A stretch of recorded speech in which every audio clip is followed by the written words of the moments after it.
Venga, vamos a darle con todo. Media hora antes, pero pues aquí estamos, damas y caballeros. Bienvenidos a este casino del tío Salo. Ya saben que ahorita vamos a ver con Alex y con Farhan rapidísimo todos los precios de todo. Vamos a hacer su análisis. Bueno, ellos harán su análisis en inglés y yo se los traduzco después a español para poder estar en este. Vamos a ver si es October o no.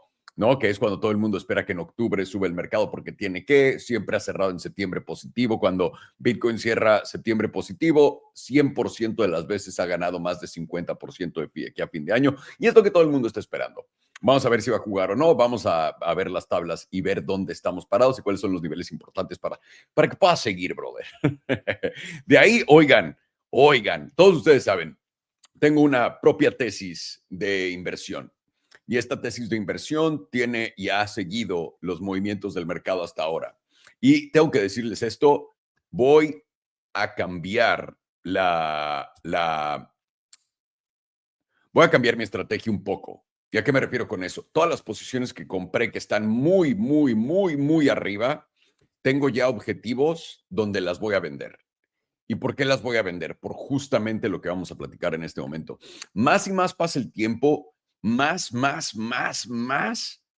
me da el sentimiento de que vamos por el buen camino. Como mínimo que voy por el buen camino, no los voy a incluir en esta estupidez que estoy haciendo. Cada quien haga lo suyo. Ya saben, este es bastante divertido jugar esto. Ahí les va esto. Cuando empezó la pandemia les había dicho, el título del video es ¿qué tienen en común Estados Unidos y China? Y en realidad es que Estados Unidos está siguiendo los pasos de China económicamente hablando.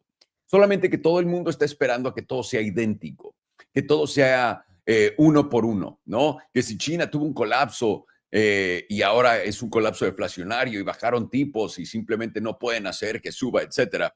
Todo eso es lo que todo el mundo esperaría que pase en Estados Unidos, idéntico, que es un error en mi opinión verlo así.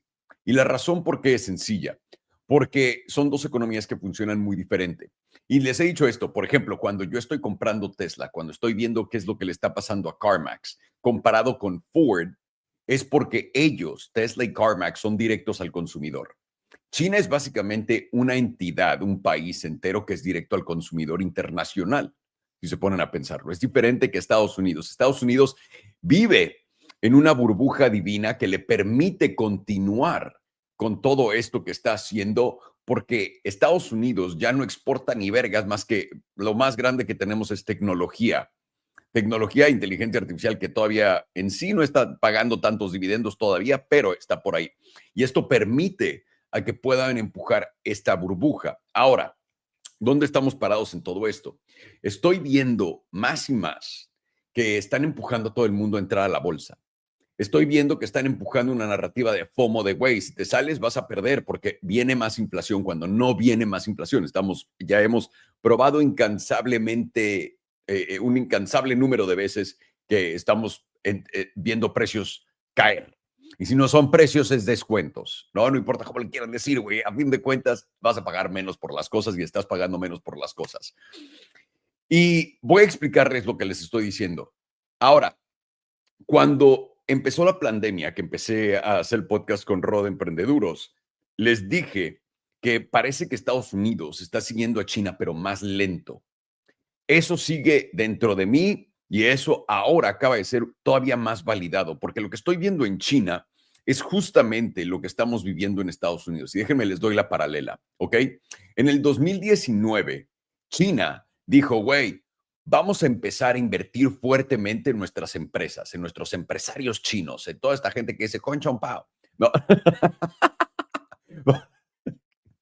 Pendejo. Sobre todo empresas como Alibaba, Tencent, todas estas empresas gigantescas en China que se beneficiaron muchísimo de eso. Al principio, cuando eso ocurrió, esto es en China, todo el mundo se emocionó mamadas y dijo, no hay forma de que ahora algo nos pare, porque el gobierno nos va a dar todo su amor ilimitado en dinero y vamos a poder tener todas estas empresas que empujen.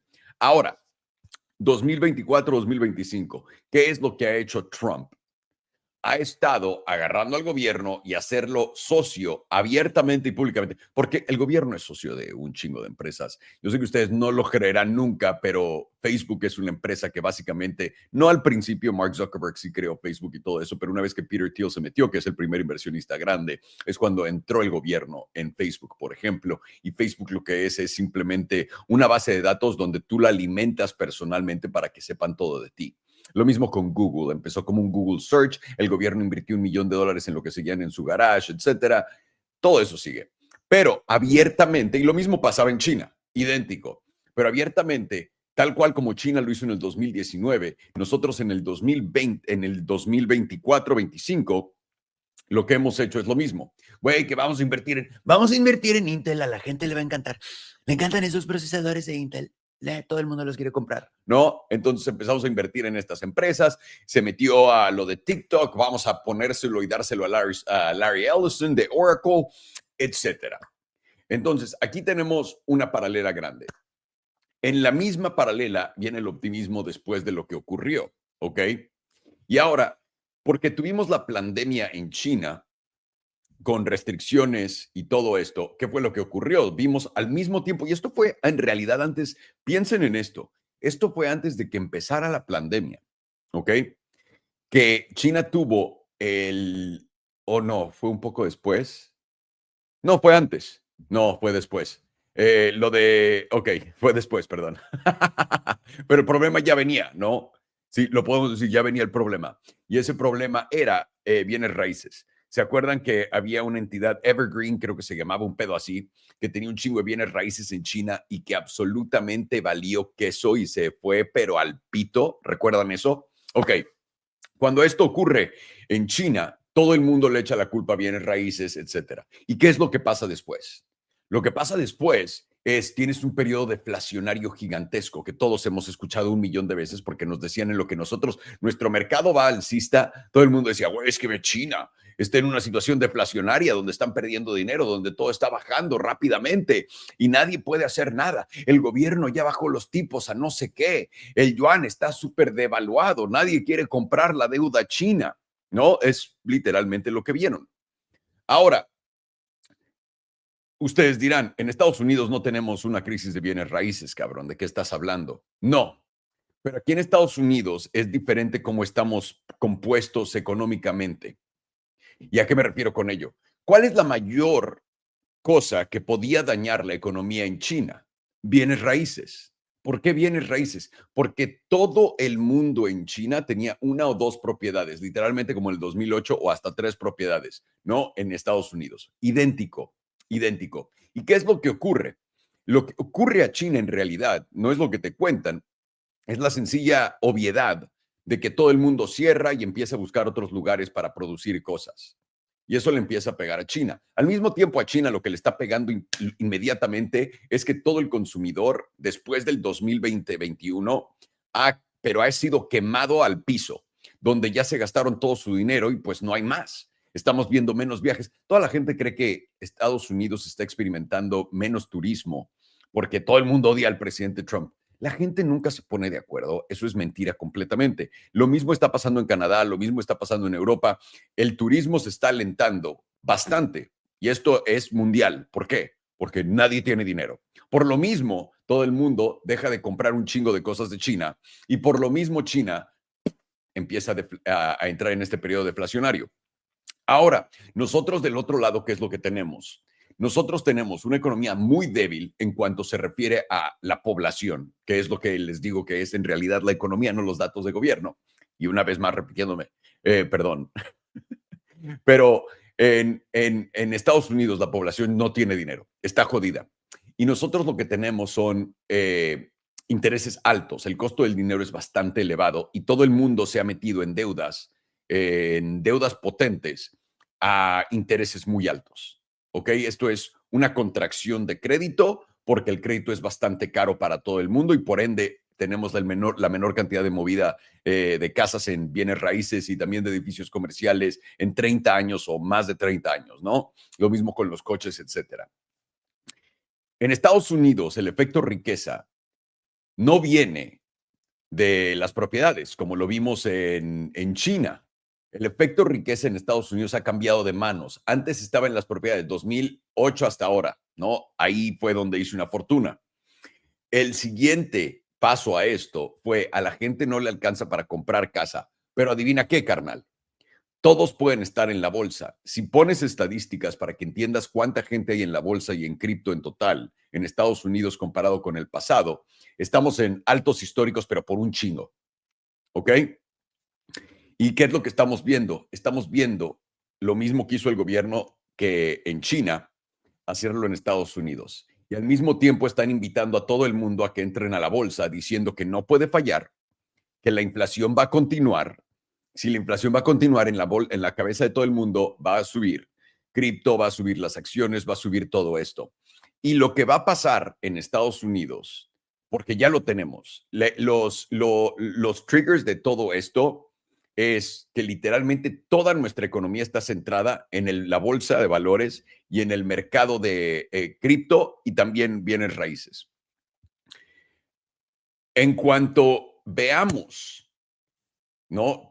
Porque recuerda, cada que hacen que todo el mundo se meta de un lado de un trade, es cuando te cambian el lado del trade. En cuanto veamos una caída significante de las acciones y de cripto, ahí eso es lo que nos va a llevar aún más a un periodo más deflacionario. Porque olvídate de la casa, y eso también va a bajar de precio, pero olvídate de la casa. Todo lo mismo que pasó en China está pasando tal cual. Lo que está ocurriendo es que la economía se está alentando por diferentes razones. Le estamos echando la culpa a X, Y o Z. ¿Y qué fue lo que fue afectado en China después de que hicieron que todo el mundo comprara un chingo de casas que eran innecesarias para comprar? Tiraron todo el sector de las casas. Y obviamente también la bolsa de valores, ¿no? De China fue muy castigada en todo lo que es tecnología, etcétera. ¿Qué ocurre del otro lado en Estados Unidos? Lo mismo, excepto que aquí ya nos habían hecho la de las casas en el 2008 y ahora viene la nueva, que es idéntica. Recuerden que todo es un círculo y solamente cambiamos de personajes y de narrativas. Pero en este círculo que se repite, viene lo mismo, pero esta vez lo que tiene la gente en las manos no son casas, tristemente, son acciones y son criptos. Y por ende, toda esta emoción que trae todo el mundo diciendo que esto va a continuar subiendo, que va a haber más inflación, que los aranceles y que no sé qué, nos están llevando al mismo lugar al que China está. Y al yo entender esto y haberlo visto antes y haber dicho que esto es la jugada que va a ocurrir, haber participado en el mercado, entiendo que las posibilidades, para mí, esto es para mí, de nuevo, esto es para mí, solamente se los estoy contando, no los estoy intentando convencer, que vamos a ver un pitazo, pero un putazo para abajo de la bolsa y criptos y todo eso, que tiene que ser algo loco, algo loco. Y voy a mantener mi estrategia tal cual como lo había pensado antes. Ahora, para mucha gente que no entendió lo que pasó en China también, ¿por qué hubo presiones deflacionarias? Porque la gente estaba jodida, no tenían dinero. Y bajaron los tipos. ¿Por qué no todo el consumo subió? Porque la gente continúa estando jodida, no subió. Lo que hemos visto últimamente de China y lo que yo uso, el único indicador que uso para ver cómo va China de verdad, y esto pueden decir que qué pendejo soy, lo que quieran, pero se los pongo enfrente para que lo sepan, es cuántos Teslas vende Tesla a la semana. Y últimamente han estado subiendo como loco, ya ha tenido las mejores semanas de toda la historia. Y muchos dirán, pero eso podría ser porque nadie quiere comprar los coches chinos que son mejores. No tiene sentido alguno. La realidad es que la economía china se está reactivando, se fue poco a poco reactivando a través de todo lo que ha ocurrido y tomó bastantes años en hacer esto. Fue como el 2008 para nosotros. En el 2008 instantáneamente bajaron tipos, instantáneamente le mandaron a todos un cheque de $700 y el mercado no se recuperó hasta el 2011, 2012. Empezamos a ver señales para arriba y luego tuvimos lo que le pasó al Medio Oriente y a Europa, que fue otro putazo para abajo, pero en Estados Unidos no nos afectó casi nada y continuamos después para arriba. Esto es lo que podría dar a eso. Porque recuerda, el trabajo de Estados Unidos, el trabajo de todos los mercados, es hacer que la mayor cantidad de gente crea que el dinero no es infinito, que es muy escaso, que no lo puedes tener de la nada, aunque ellos pueden imprimir todo y darle a todo el mundo y eliminar la pobreza instantáneamente, además de que vivimos en una sociedad con dinero, que es la cosa más pendeja del planeta.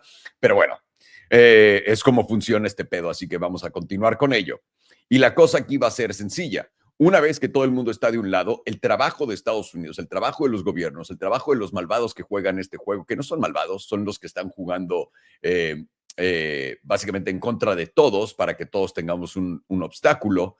Todas esas personas lo que van a hacer es, y lo que hacen cada vez que hay una crisis, es eliminar un chingo de dinero para que toda la gente pierda un chingo de dinero, la que no tiene, y se vuelva el sentimiento una vez más de que el dinero es escaso. En este momento, ¿cuántos de ustedes creen que el dinero es escaso cuando están diciéndoles en todos lados que les van a imprimir dinero hasta por el culo? Ninguno de ustedes. La gran mayoría de ustedes está pensando que esto no va a parar, que la inflación va a continuar subiendo, que Bitcoin va a continuar subiendo, que el oro va a continuar subiendo, que las acciones van a continuar subiendo, que el precio de las casas nunca va a bajar y que el precio de los coches tampoco va a bajar, aunque todo eso está literalmente en descuento el día de hoy. Y ahí es donde tienes que ver la divergencia de la historia a la fábula que te están contando. ¿Y por qué te están contando esta fábula? La razón que yo veo por qué te cuentan la fábula de que todo siempre va a continuar subiendo y nunca va a bajar es para que te subas al tren y para que te lleven en el bajón entre las patas. Entonces, voy a poner nuevos objetivos en Rivian, en Lucid, en Tesla. ¿Qué otra posición tengo? Bueno, en mi portafolio activo creo que nada más tengo esas tres. Ahorita lo voy a checar, a menos de que me esté perdiendo de algo. En todo lo que es mi IRA y todo eso, lo voy a dejar tal cual, me da igual, simplemente sigo agregando. Y al nuevo portafolio voy a hacer lo mismito que estoy haciendo en el otro. Entonces, voy a buscar, bueno, en realidad ya tengo mis objetivos para cada una de ellas. Me voy a salir si llegamos a esos precios y voy a buscar volver a entrar. Con paciencia se gana en este juego. Y es lo que les quiero contar. Efectivamente, estamos siguiendo el modelo de China. Vamos años atrás, podemos caer en deflación pesada, y esta deflación pesada sería el efecto riqueza que está en las acciones, en criptos, en todo esto, colapsando junto con intereses altos todavía por un rato. Esto quiere decir que si colapsamos, digamos, en diciembre, que sería demasiado perfecto para lo que yo creo, ustedes lo saben. Digamos que colapsamos en diciembre y que no bajen tipos hasta mediados del próximo año, que es lo que yo estoy viendo. Esos serían 6 meses donde la gente diría, güey, esto nunca vamos a salir de esto. Y eso es lo que daría evento a esto y sería una recuperación más lenta para adelante, para Estados Unidos. Porque, de nuevo, o igual no puede ser lenta, porque recuerden, ahora Estados Unidos vende tecnología, que es algo que no hace tanto dinero, pero venden la idea de que va a ser más dinero, entonces vale más. Entonces vamos a ver exactamente dónde nos quedamos parados ahí, pero paso a paso. Primero vamos a ver estos efectos deflacionarios entrar en la bolsa y de ahí ya podemos decir, ok, todo va de acuerdo al plan. Antes de eso estoy completamente sacándomelo del culo. Pero sin más ni más, vámonos a analizar todos los precios de todo, como siempre. Para toda la gente que quiera darse una vuelta y caer en nuestro Discord, les estoy dejando el enlace aquí abajo del Discord. Es súper fácil de usar, es completamente gratis. Todos los menús están del lado izquierdo. Tenemos acá justamente los análisis de Alex por acá, también los 3 de Farhan, Criptolingo, que es esta tab de Criptolingo es para que puedas ver todas las abreviaciones de cosas que tal vez no entiendas o que estás viendo en tu gráfico en español y en inglés por cualquier pedo, y hay más para abajo, así que no se me preocupen. Chat general, siempre bueno para darse una vuelta y ver qué está viendo la gente, qué está pensando Mango en estos momentos. Está viendo que hay liquidez hasta los $120,000 por acá. Vientos, estamos en la misma y de ahí podríamos dar una buena vuelta. Bien hecho, mi estimado.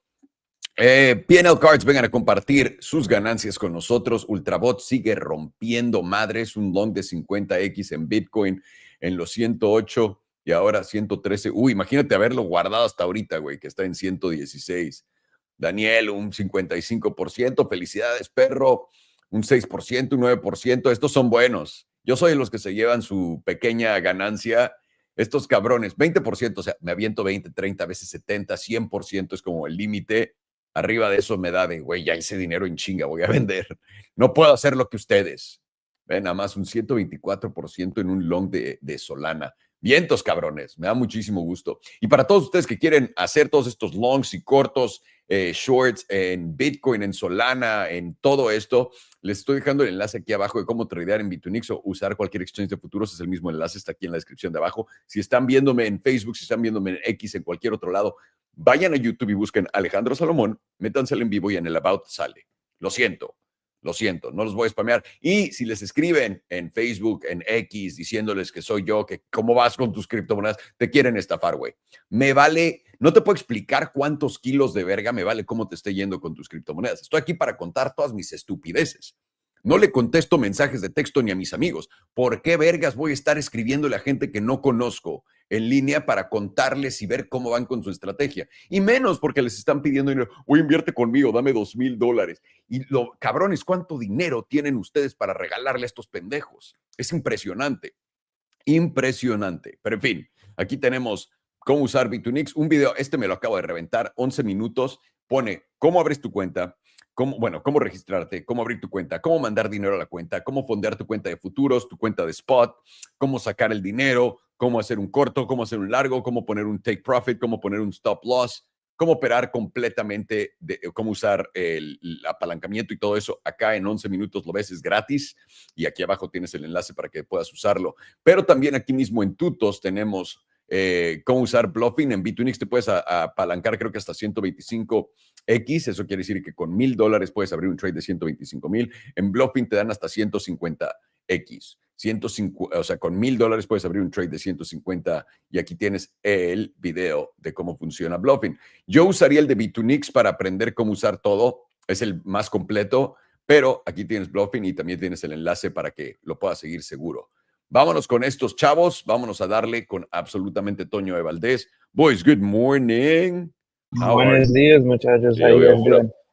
I got to speed run this because my airplane is boarding at the moment. Your plane's boarding at the moment? Yeah. Well, get on the plane. Don't worry about this. I think I got like 10 minutes before they close the gate. Yeah, I would board that plane. I don't want you not to be in Asia. That would be unfortunate. I'll sign on and then I'll do Bitcoin on the airplane. That's you, right? Yeah, I don't want to miss this flight. Yeah, so let me just sign back in when I get on the airplane. Let me sign back in about 1 minute when we get on the airplane. Well, I think he's going to think that he's going to have connection, Alex, but no, he's not. Let's just wait a little bit. Let's see. Yeah, we'll just proceed. Yeah, we'll keep moving forward. No worries, Farhan. Really the last 2 days are quite important. You did see a nice major green dildo. Sorry, I'm talking over myself. The last few days were quite important because what you were seeing was you had a setup, bearish setup, which is very important. Once you had lost the daily EMA 100, you were using that low 109K region to really give a case for a bounce. Now, the bounce was very important to see if it could hold a reclaim or actually result into almost like a SFP play. Going into September 28th, you got that daily EMA 100 reclaim. This is when we need to start really paying attention to price action. You were either really going to hold it as support, move up to the next region, get back above the EMA 34, hold that as support before expanding, bullish retest before expansion. You logically are in a buy trigger anyways on the daily, holding above the median EMA 34, EMA 9, and also the EMA 100. Or what I tweeted about was, this would turn into an SFP. Obviously, that's what I was hoping for. Yesterday, you had a nice 114,200 deviation, still held above the daily median. And you were able to backtest EMA 9, 21, 34, solidifying that being the bullish retest before breaking out. So what's moving forward? What should we be looking at? What should we be reacting to? And are we so back? Are we about to make a new all-time high? For me, I'm still sticking to this range here. This range has really been well respected. I mean, the last few weeks, honestly, you're still at 0% volatility on the weekly. So while everyone's very excited, we still are in the perspective of, it's in my opinion, just better to wait and watch for the weekly close. As a trader, you did lose the weekly 9. Granted, you are getting chopper on the weekly 9. It's expected if you are in a low volatility compressed environment where really this chop and Yeah, that's all really it is. Chop is leading to the compression of volatility. Even more so, you're now seeing the lowest read ever on volatility on the monthly if you go to your index. It's very significant when looking at Bitcoin in confluence with a range and chop. So we'll go back to the weekly here, because I think the weekly is honestly a good perspective. You are pressing 116,600 on Bitcoin. You are breaking that $116,000 resistance. You did have that daily, right? If it wants to load, you have that daily trend shift, right? We were talking about that 114,200 really being the spot that just didn't really want to see that hold. And so in this perspective here, now you're not really allowed to be aggressively longing still. You're just still playing within a range, and there's no really, in my opinion, reason to have FOMO yet.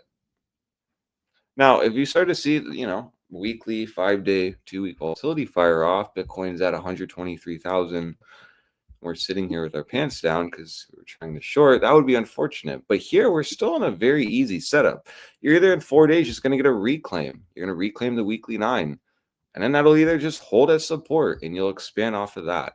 You've seen that really play nicely where once you get under a weekly 9, you reclaim it, you hold it. It's a good case for expansion.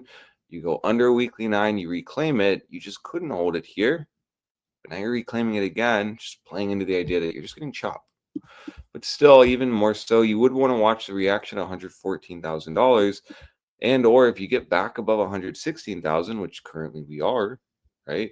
There's a really good argument then for us going up to that 118,000 to potentially all the way up to 121,000. It's a big range here.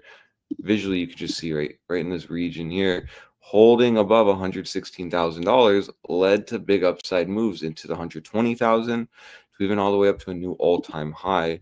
Significant when you do see that weekly median currently at 126,180. So yeah, I mean, for me now, I'm just in wait and watch mode. I got stopped out of my shorts. Daily trend has shifted back up, and we even held the retests. So therefore, now after we were trying to short a daily setup in confluence with the weekly, that's now invalidated. So now what we can conclude is, bulls are gaining control, but it still does not mean you just blindly long here. You'd really want to start seeing that bullish structure form within this range, something we have seen before. In the midst of this range, you're just always consistently putting in bullish structure before breaking out, retesting, breaking out, retesting, breaking out. So, I mean, I feel like we've said this a lot too. I mean, we've just been in this range for a while. You're just doing the same thing. You're breaking out, retesting, breaking out. This is where it's getting questionable. Moving averages are your friend. You're still breaking out here. So in this perspective, all eyes on daily close. Let's see if we can actually get back above $116,000. Getting back above $116,000 after being under it and holding it often can just lead to the next zone, that $121,000. Now we'll go back to the monthly. I think it's important.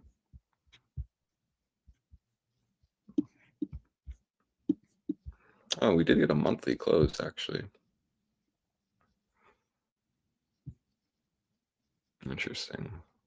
That's actually interesting to me because even in this perspective here, if you just view the monthly, let's go to the CME. Now, I like this perspective a lot, actually, because this can kind of, at least keep you in check on, well, are we so back? Really, are we just about to break out? Bears are about to be punished and we should have FOMO?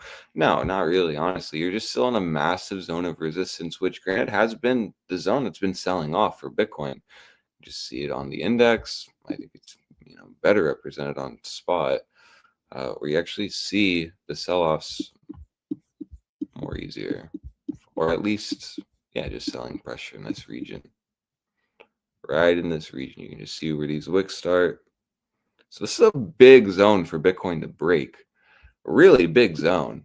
And even more so, you see the monthly median, which granted we're still under, is now all the way at 127,000, slightly above a new all-time high. Getting back above that would give you a target up to 188,000. And with what we know on Bitcoin being at the lowest volatility environment ever recorded on its monthly index chart, I'm really not, this isn't out of question calling for a 46% move. But we need confirmation of that. Even with this perspective, you just didn't long until you reclaimed that monthly median. Generally, it's been a good sign if you get some, continuation off of that. Let's see a setup where you were above a monthly median, you stayed under it, currently like we are. And then what occurred once you got back above it? Okay, you got back above it. Let's just see. Let's measure out the following. Okay, so it was a nice 24% into the following month. And yeah, you went down, you tested it off that retest. Oh, I can measure it, give you more accurate. It says 26% off the retest.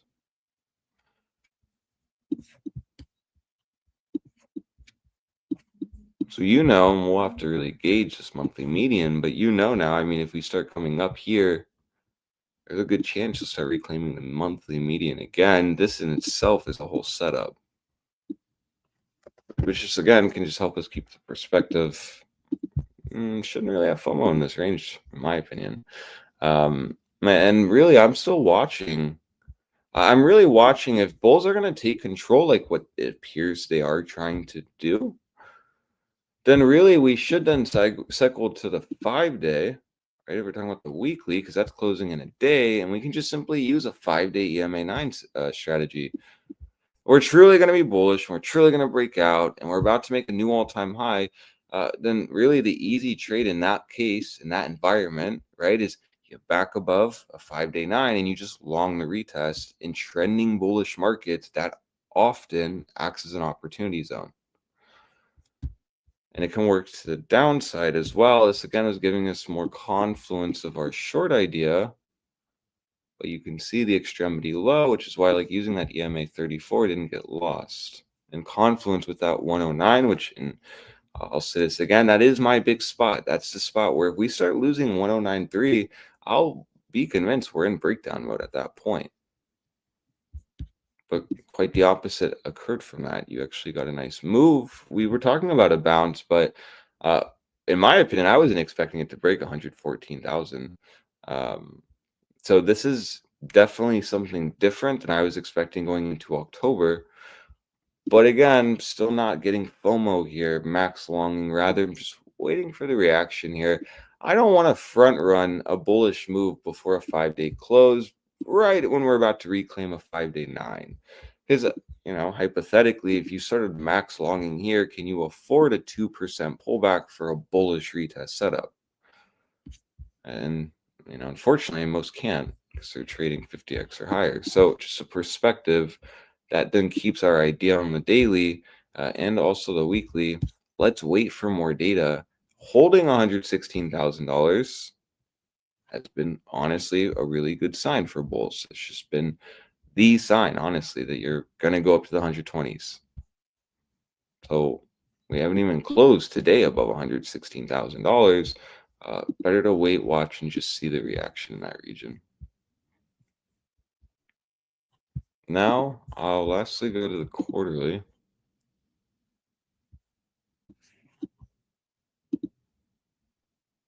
Clean this up a bit.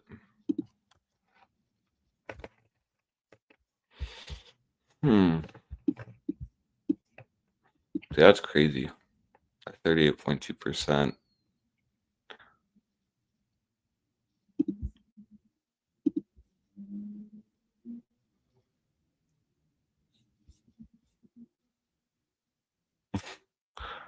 Interesting. So this is where April, July, October. Did I ever play too far back now?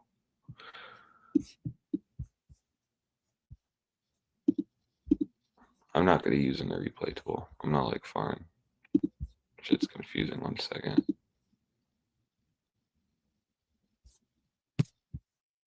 All right, cool. Yeah, so we actually did see into this quarterly, we did see a nice shift down to 38.2%. Welcoming sign. This is actually an interesting perspective because you're still in a technically a quarterly breakdown. I'm curious to see what CME has to say. See that 38.2% on spot is at $176,000. Pretty interesting to see that. 777,000. You know, that's all new data because we just got a quarterly. Very important. Oh, while that median on the index has shifted to 193,000.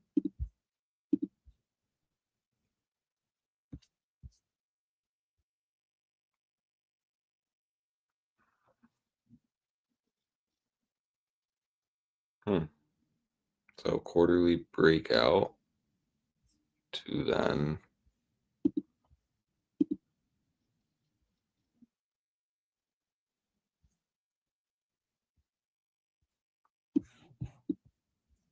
to now you're still under resistance, but you can see the ranges have moved. So now the median has moved up. Your 38.2% has shifted down, all while your top side 38.2% has moved up, giving you a massive range on the quarterly index chart. It's very, and then a quarterly CME chart. Very interesting to see this. Because in this perspective, you still are under the quarterly median. You actually unaverted the breakout signal you had into July open. And you even see here this bottom side 38.2% comes in real close with that low $75,000 low that we made back in April. All little details, but even so, I mean, understand this just still isn't the spot you start longing Bitcoin. Let's wait. Let's watch. It's a very easy perspective on CME. You can just see, get back above $120,000, take out the all-time high. We're good to go up. We're getting targets of around $135 to $140,000. And visually, you can just see this weekly median reclaim to pop. You get that volatility setup. It's hot. It's primed. Could look something like this: trend shift, back test, higher low, breakout. No FOMO. We long here. Yeah, we've got a little chopped out on some shorts, playing, downtrend, breaking out here. No big deal. So really why I keep talking about that is because volatility is still primed. Anything could happen. I'm not looking at 1 or 2 days of bullishness to really just change everything. I need bulls to step up here now. You should, in theory, be able to break $120,000 now and start moving up. And I'll be really watching the weekly and 5-day to just give me the back test for entries. Weekly is pretty lined up with the median. Let's just check that 5-day real fast. Can't imagine it's very much shifted. Similar perspective. So you just now really, once you, and it's kind of funny to say because it's kind of obvious, but really once you break the all-time high, yeah, it's going to be hard to not just look for a monumentum continuous move, absolutely just taking out shorts that we're betting on that evening star.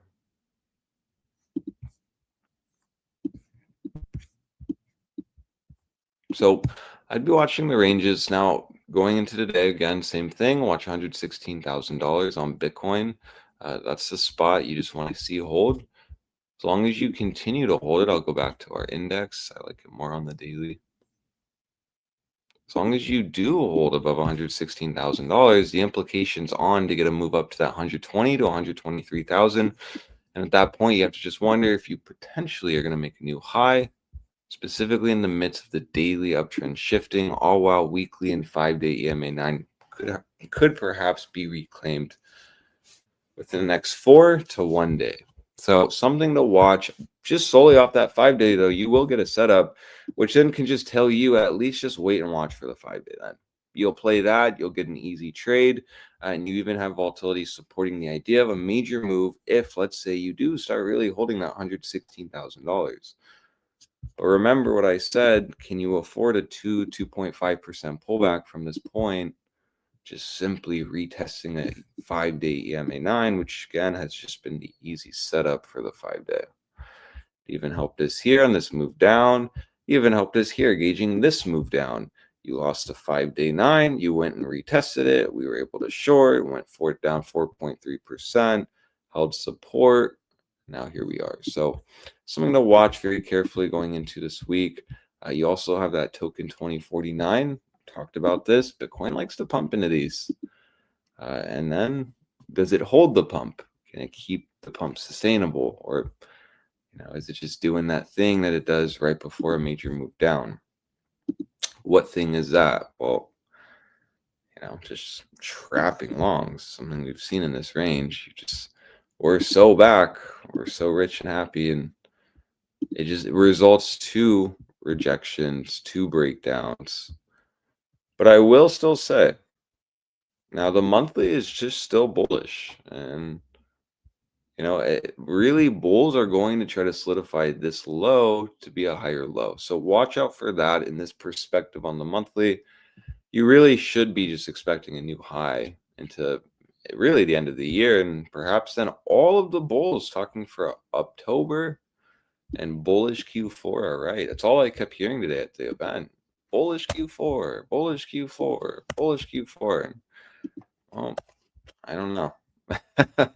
I guess we'll see when we get there, but yeah.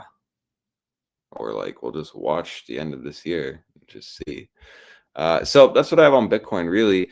We're still watching the ranges. We're just still within a range. We got to see 116,000. If we start holding that and really holding that actually in a daily, 5-day, weekly, that can then lead to a monthly breakout, something you haven't seen the past 3 months. You've just been under resistance. So yeah, you've approached it again. We don't want to see what we've seen each and every time we've gone up to the zone, which is sell-offs. And really, for that not to occur, it's going to start on the daily, holding $116,000. Be mindful once that 5-day closes, if it does, above the EMA 9, you'll actually have an easy setup based on that. And conservatively, that could be nice. We like easy setups, easy money, easy setups. And even more so, you have a higher high break. So wouldn't you even be gauging for a higher low anywhere around here, or even maybe here? Very minimally. So you also have the 9 and the 21 crossing. It's a good sign for bulls. Specifically, when you had a daily silver cross guiding our bearish bias, you're now in the midst of crossing to the upside. So again, just gives you confluence that, you very easily can get a pullback, silver cross retest, 5-day EMA 9 retest, and then we break out. Tells me that, maybe not necessarily right today, you're just going to make a new high. You very easily can just play within this range for a little bit. Boom, boom, boom. So let's go to Bitcoin dominance now. Let's go to the monthly. Nice. So you got that monthly EMA 21 reclaim. Here you're in no man's land. Whenever I get a setup like this, you often look for the bullish retest to then the spring up to the zone. So into October, you can make a case that, you could start seeing that monthly 9 get retested, possibly plays into bullish environment for Bitcoin, but we have to watch the reaction at the monthly EMA 9 on Bitcoin dominance.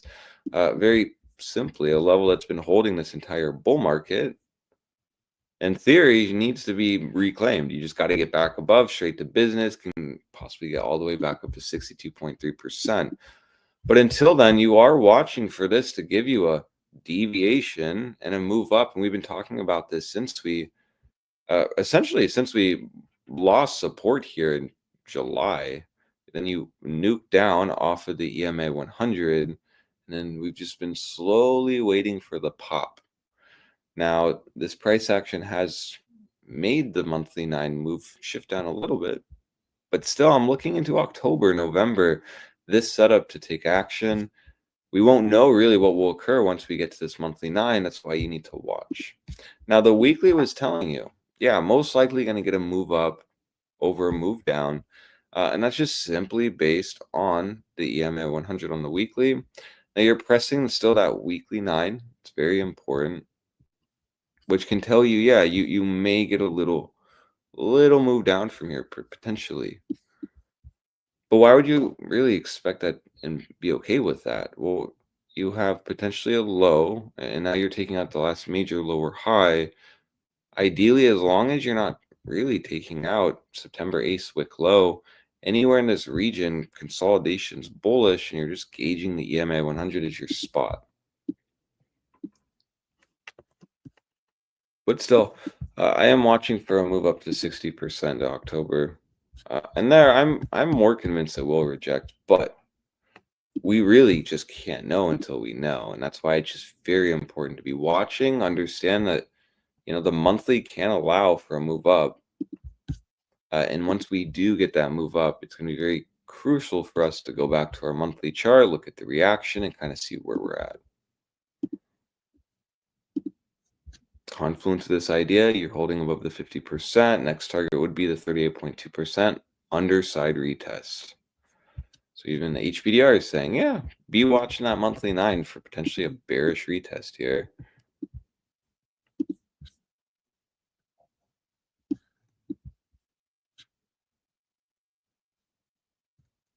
Now I'll go to ETH BTC real fast. See, we're above 366. It's a good sign.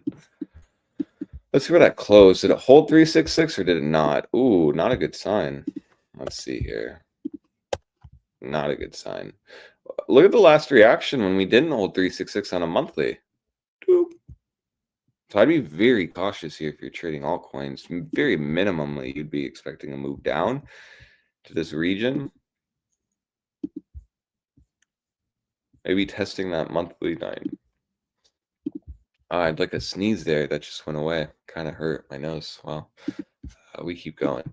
So you got to be cautious here on actually ETH. This is actually a very interesting perspective.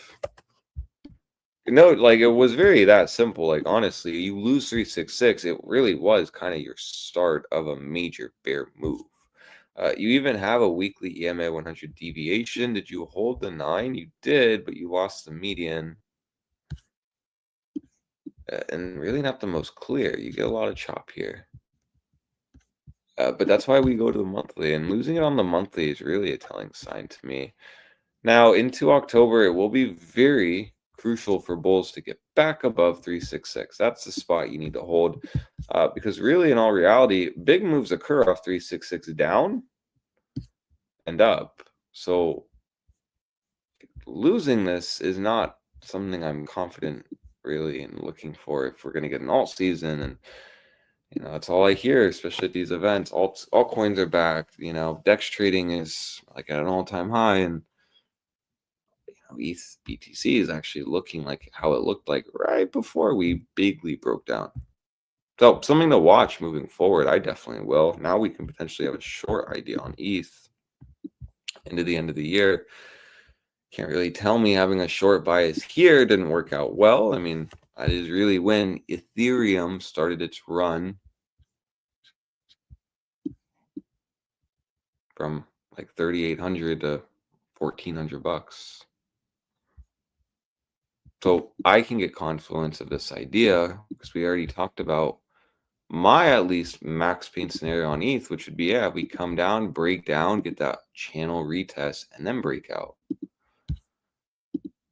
But again, we just won't know until we know, and that's why watching ETH versus Bitcoin and confluence with Bitcoin dominance using that monthly 9 is going to be very important for you if you trade alts, which a lot of you do. So if you are trading alts, you should be looking at this chart more than anything, honestly.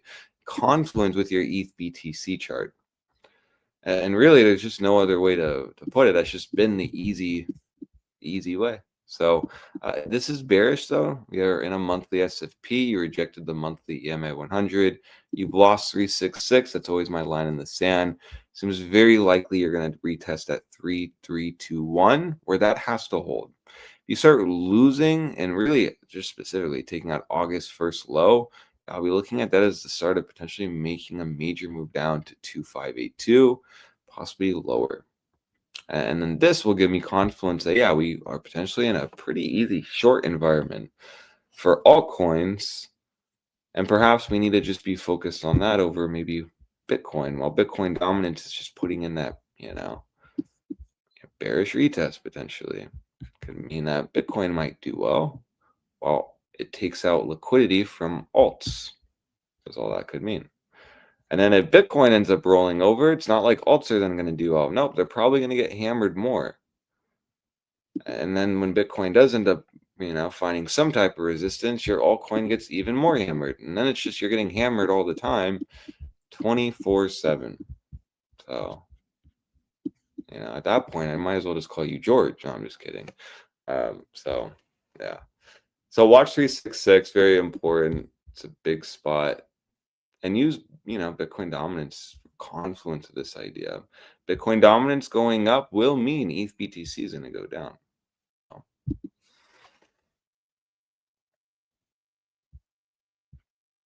All right.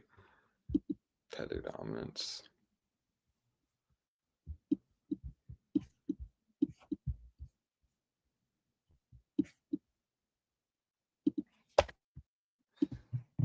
So this is also an interesting perspective. Now we'll take this off for now. I'll talk about that. But this is interesting to me because you had lost 4.4%. You then put in a pretty nice formation here. Oh gosh. Trying to delete too much. You put in a nice formation here where you just essentially solidified a wick low, almost got a hammerhead off that. Again, just giving you more confidence, perhaps a bottom. Making that wick low right off that essentially 4%, 3.97% was very crucial. And that was a big zone when we were moving down, talking about it. Now you ended up springing. You got back about 4.4%, and you even more so held it into, the new month. So you're getting that pullback down. You need to watch the reaction here. Because when we've seen in this region, when you get back above it and you're holding it, it's usually not a good sign for bulls. And this kind of price action can be telling to you as a trader. So in this perspective, does it seem like we're going to break down or go up? You just don't know on a monthly. You have a month left. So then let's start breaking it down more. Okay. So you are at your extremity low. You're very close to hitting 4.4%, and you are potentially about to deviate the EMA 100.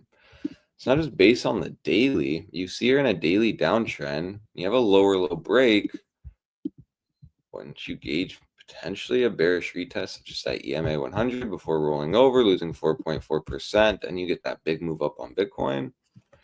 Because if you are just getting aggressively bullish here, you are at major support on Tether dominance, and you're just front running the fact that the daily EMA 100 hasn't been lost. Something you don't want to do in crypto, front run ideas. Confirmation's real big. Oh, wow, just a nice weekly 9 reclaim, right? I will say Tether dominance hasn't been able to hold its weekly 9. You green dildo up, it gets lost. You green dildo up, it rejects. You green dildo up, it gets lost. So if it starts holding it, that's a price structure shift for me. I want to start seeing this weekly 9 hold for at least 3 candles. Couldn't do that here, couldn't do that here, couldn't do that here. It'd be very telling if you could hold it 3-4 candles above 4.4%.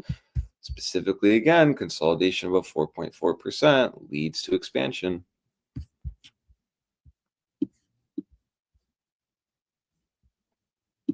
You start losing 4.4%, though. That's your confluence and your confidence on Bitcoin. You can start being aggressive on longs.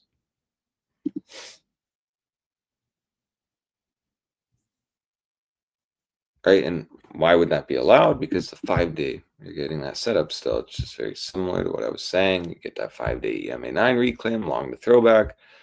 Very similar to Tether dominance. You lose it, you're right into that 4.4%. You'll get the breakdown. Now let's pay attention here because this 5-day is starting to move up, breaking above the moving average. And this is all occurring while you're moving down. This is important because the last 5-day started to show some life before Bitcoin did on Tether dominance. I'll go back here. It was really in this time, actually. I remember that.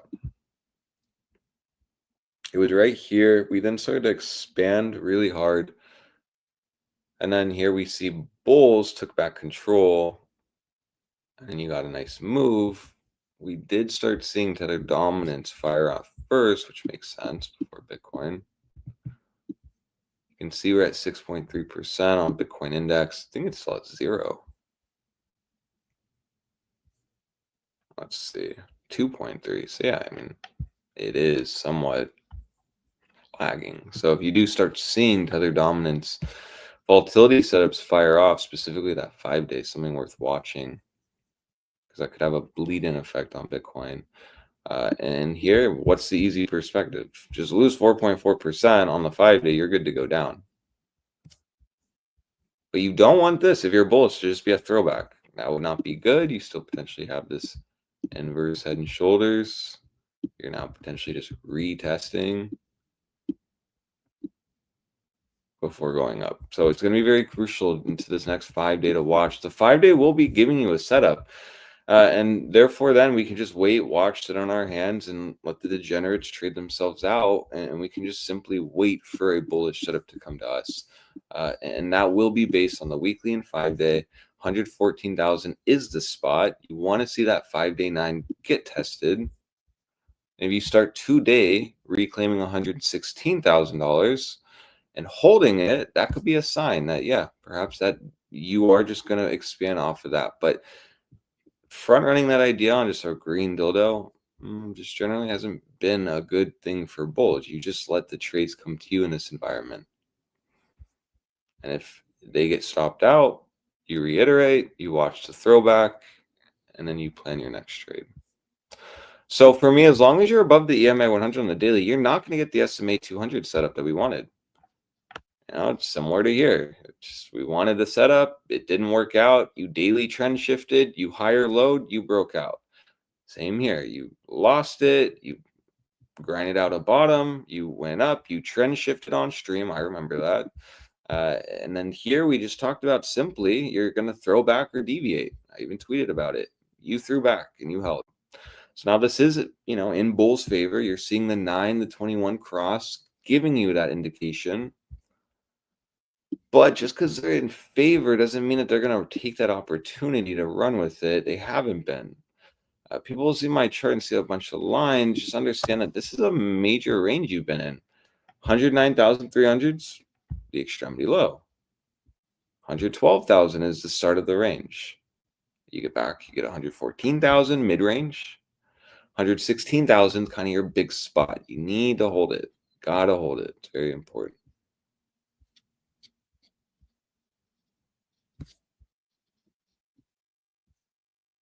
We really formed this range here, so.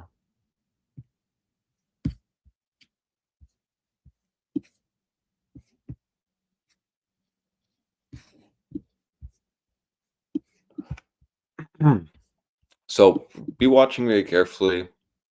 Keep your head on a swivel, because understand you are just going to be quite predatory in the midst of these volatility setups. We all know that, truly. I mean, when you are in the lowest monthly environment on volatility, you have to be very cautious of these moves being extremely predatory to bulls and bears. Meaning you'll get massive deviations on the dailies, looking pretty bearish, and then you'll green dildo up predatory. You'll look very bullish on the daily, green dildo up, and then you'll sell off. So it's going to be crucial to see if we can hold the levels. This breakout really is not surprising. What's surprising is the fact that you're just really breaking through 116,000 like butter, honestly. It's like nothing, which is a telling sign, specifically when you have volatility that's compressed. But also, I mean, really, again, you would have been gauging into yesterday that throwback. And so, yes, you did lose support. And this is why it's predatory. Shorts playing meme lines got fucked. Bulls playing moving averages got paid. So just, choose your bet. But really, I mean, holding above the major moving averages, we all know is a buy trigger. So then into the next day, it's no surprise 1, 2, 3 candles above the moving averages makes sense. I again have said this before, you should put more weight on moving averages than meme lines. Just simply makes sense. Because what's a meme line based off of? I don't know. I'm just kidding. Wick highs, wick lows, trend. Now this is interesting. You are potentially, gonna get a 2-day volatility setup firing off. No coincidence. This is also right in the midst of breaking that 116,000, something we saw before. Broke 116,000, went up, back test, and then, well, you did go up, but you just couldn't sustain the move. So it actually giving a 2-day volatility setup is quite significant because, well, firstly, the 2 days, had a pretty big setup before, but you're actually just kind of fizzling out into 60%. Not even reaching the full length of these. So you got like the last 2-day setup leading to the, last all-time high into 123,000. Oh. And then, okay. And then the last other 2-day setup was this move up.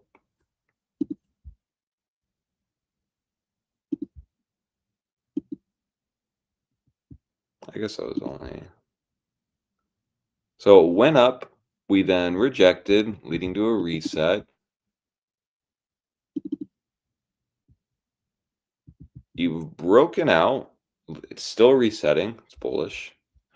You broke down. Still resetting. Bullish. Now you're breaking out, which it's starting to fire off. Not confirmed yet, and isn't confirmed until you get closures above 15%. But with what you know on volatility and with what I know, this is something worth watching.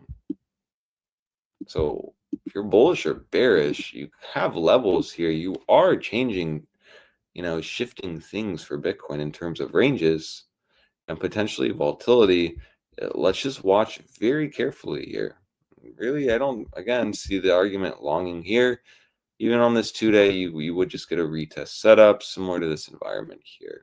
This is your friend. This is your friend if you're bullish. If you're bearish, you're looking for this. Simply. So watch a deviation or a breakout from here. And for now, bulls are really gaining control and really looking strong here. Now, we'll be watching the daily, and getting above $116,000 is the breakout signal. So watch that very carefully. Let's see if it can hold it. Nice green dildos all around. We're so back. We're so happy. Let's just pay attention very carefully here. Because if we do start breaking out with volatility this compressed, I honestly believe you can get a 40-50% move quite easily on Bitcoin, which seems like an absurd statement. But then when you do start putting on like the monthly and other things, among other things, and you start seeing how, kind of big of a move we can get once you actually do start closing above an all-time high, it's like, is 180, 190,000 Bitcoin actually not unreasonable? I don't know. So, yeah, watch that very carefully. That's all I have on Bitcoin now. If we do get above $116,000, I'll potentially look for a long there. But in all reality, I'm just going to be watching that 5-day setup. I think the 5-day can help us a lot. It helped on the way down. It can help on the way up. And at least the 5-day can keep you in check. Am I allowed to long here? Probably not. Let's just wait for that bullish retest, higher low on daily, and then let's take the long. So makes all the sense in the world. It's just, to me, the other thing is, in every other time frame, volatility is just not moving in this big ass move to the upside. No, it's not. No, and even the 2 days, like on the cusp of confirming, but it still could do that funky thing where it just like doesn't confirm, goes under 116,000, and then you just fall back within that range and start breaking down. That's why being above $116,000 in the midst of this volatility is your friend. So let's just see. Yeah, like that would. This is where you would like to long, right? Yeah. You get a little rejection here. If you're going to long and it's going to stay, and that means we're going to retest the EMA 100 around 112. But even that move is so predatory on the daily, because then you're just back to a daily downtrend. Oh, yeah. But it doesn't give a fuck, right? No, it doesn't though. That's the point. It doesn't give a fuck. So he'd probably that. I'm also ready for the move up to here, because if it's not gonna make an all-time high, I feel like he would go fast to here. And the reason why is if it moves fast here, no one's gonna be able to place. And then once it's here and consolidating here, everyone's gonna be like, all right, it's time to go long. And then it just goes. And that's But why it I has do. to get there quick. If you get this, you're getting an all-time high. And then you get a rebound here, a bounce here, right? Yeah, that'd be healthy. That would be healthy. If you just straight up move up from here, get 116,000 reclaim, and just shoot up to 121,000, that actually won't be looked at as healthy. And even on your chart, it's a deviation setup. Most likely on a higher time frame, it shows it better. In confluence with that all-time high on Bitcoin. So if you can't break the all-time high on Bitcoin, yeah, that's where it's like you have to be concerned. That's why I do believe you do start breaking the all-time high. It just seems like logical, but if you do start breaking it, I do think you're not going to stop. But the key word is breaking the all-time high, not coming close to it, because yeah, it could be dirty. We know how she is. That could be the disgusting play for sure. All righty. Well, thank you, senor. We got Tesla coming right after. And now I realize that it was pointless to do this 30 minutes before, since Farhan didn't even fucking. Yeah. At least you go to sleep a little bit earlier. A little earlier. There's a silver lining. There you go. Thank you. Yeah, no So worries. Tesla's next. All right, cool. Eder, me preguntas. Tío, una pregunta. ¿Qué recomiendas comprar? ¿Un modelo de Tesla o es mejor esperar a ver si bajan los precios? ¿Te acuerdas que les dije que Tesla, no entiendo por qué no está... ¿Pueden ver mi pantalla? Espero que sí. No entiendo qué vergas esté pasando con StreamYard. Déjame ver rápido dónde lo vi. Creo que lo dijo... ¿Cómo se llama este cabrón? No lo puedo creer. Dame un segundo, tío. Sawyer. Un segundo. Aquí tiene que estar. Aquí está. Ok. No quería expandir esto.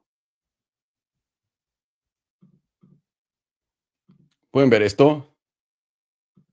Díganme en algún chat, espero que sí. En StreamYard me aparece, pero en Vimeo no me aparece. Voy a darle una refrescada en Vimeo a ver qué pedo. ¿Cuál de los dos está fallándome? Un segundo. No tengo idea. Si pueden ver esta pantalla, en un segundo es más, puedo ver aquí en comentarios. Ok. Aquí, en esta pantalla que están viendo, pone Tesla ha incrementado el precio de los leases para el modelo Y y el modelo 3 en los Estados Unidos por un 11%.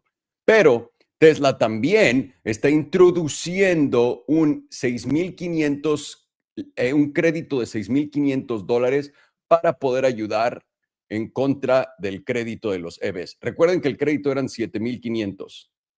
E instantáneamente el día que se acaban, que les dije, Tesla en un mes va a empezar a descontarlo más abajo de los créditos. Si al día siguiente estamos en $6,500 ya de créditos, y recuerda, aquí lo importante que tienes que entender es cómo te están intentando manipular la cabeza en esta jugada. ¿Y a qué me refiero con ello? Pone, Tesla ha incrementado el precio del modelo Y y del modelo 3 cuando lo haces un lease a 11%. Ha incrementado el precio. Entonces, esto ayuda a la narrativa de la inflación y todas estas cosas están haciendo que los precios suban, pero te está diciendo que te está dando un crédito de $6,500. Ahora, ellos no incrementaron el precio. El precio simplemente se ajustó a reflejar el precio menos los 7,500 en incentivo. E instantáneamente, el día que se acabó, instantáneamente, dijeron, olvídate de los 7,500, toma 6,500. O sea, la diferencia en este momento solamente son $1,000. Y ahora, ¿qué crees que va a pasar cuando en 30 días nadie compre un solo puto Tesla? Van a bajar. Si te esperaste ya hasta acá, aguántate tantito y vas a ver cómo vas a ganar, cabrón. Es lo que yo diría. ¿Ok? No entiendo qué está pasando en Vimeo. Un segundito. No sé si tenemos problemas o qué pedo. Me dices, no puedo visualizar el en vivo en ETA. No sé, también a mí me está ocurriendo, pero no sé si sea, ¿cómo se dice? Vimeo o si somos nosotros. Yo creo que es Vimeo específicamente en sí, eh, por acá. Pero bueno, vamos rápidamente al análisis de Bitcoin. ¿Qué les parece para poder verlo en putiza?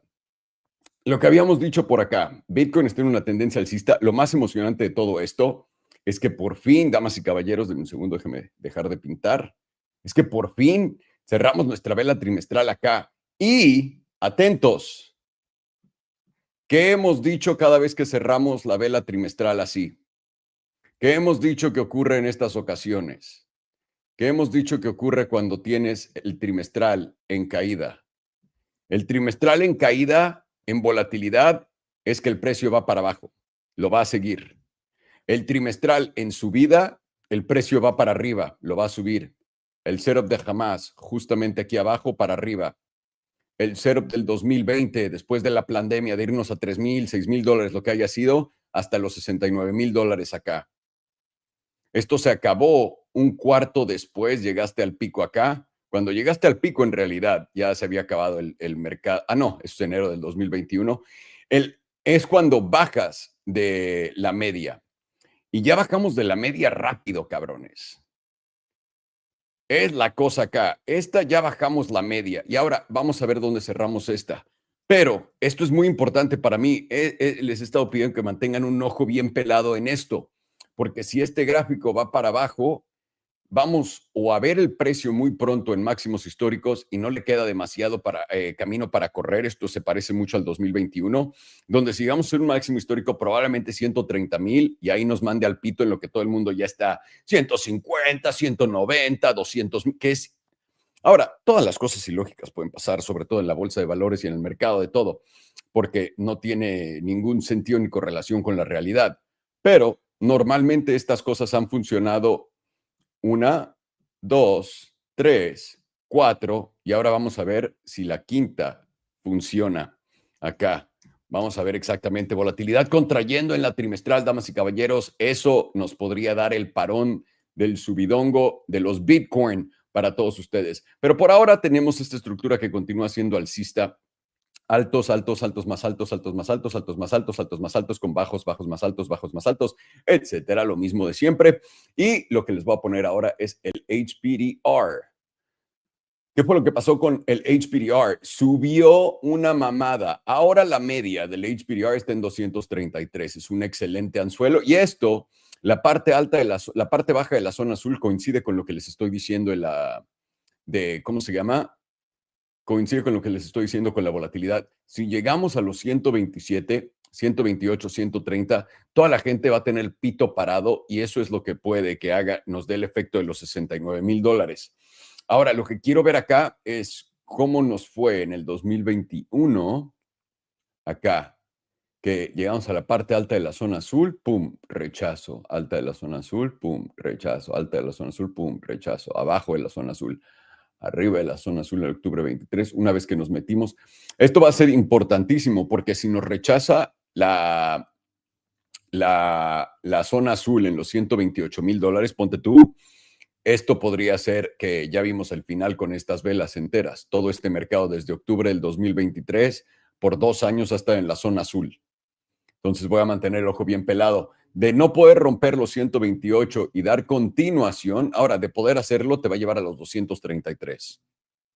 Y acá a los 50,000. Y ahora mucha gente cree que esta es solamente para agregar a la retórica de los bitcoiners, ¿no? Que es de, güey, tienes que protegerte, compra Bitcoin para un mejor futuro. Si Bitcoin llega a $250,000, ¿no? Instantáneamente ahorita, eso quiere decir que el dólar vale nada y que nada vale nada y que vas a tener que comprar un Honda Civic por $200,000. Por eso es tan loco esa idea. Pero, de nuevo, todo puede pasar, ¿no? Y a fin de cuentas solamente estamos tradeando por acá. Vamos a ver y ahorita les voy a dar todas las ideas que tenemos. En cuanto a nuestra mensual, que también acaba de cerrar, les quiero enseñar esto. Nuestra vela pasada tuvo un cierre más bajo que esta. pero más alto que esta. Está jugando en un rango y seguimos en este rango hasta acá. Por ahora estamos por encima de la media mensual. Vean cómo cayó. Esto es bastante alcista si lo puede aguantar. ¿Por qué? Porque lo que puede hacer un SFP, ¿no? Puede darte el juego como en esta vela, que siga huevo, güey, pito, volvió a caer hasta abajo. Si no podemos aguantar. Ahora, la zona crítica para mí, 115,500. 115,500, los estoy anotando, es mi media mensual. ¿Ok? ¿Qué tenemos en volatilidad? Continuamos con el mismo setup, con el setup más potente de toda la historia de Bitcoin a punto de darse.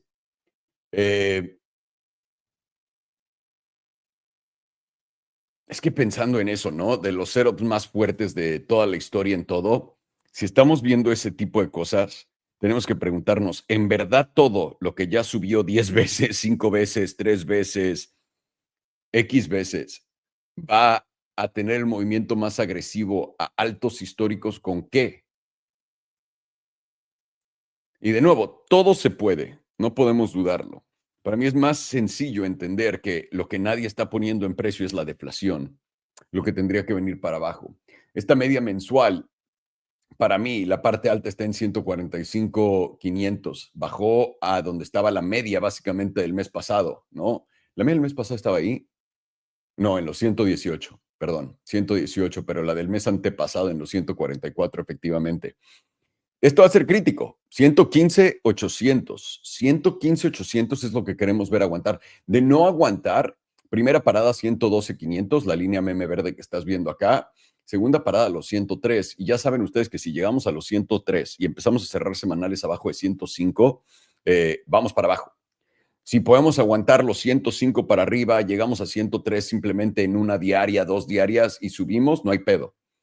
Pero un cierre semanal por debajo de este promedio del 9 es lo que nos diría que estamos calentando motores para algo horrendo.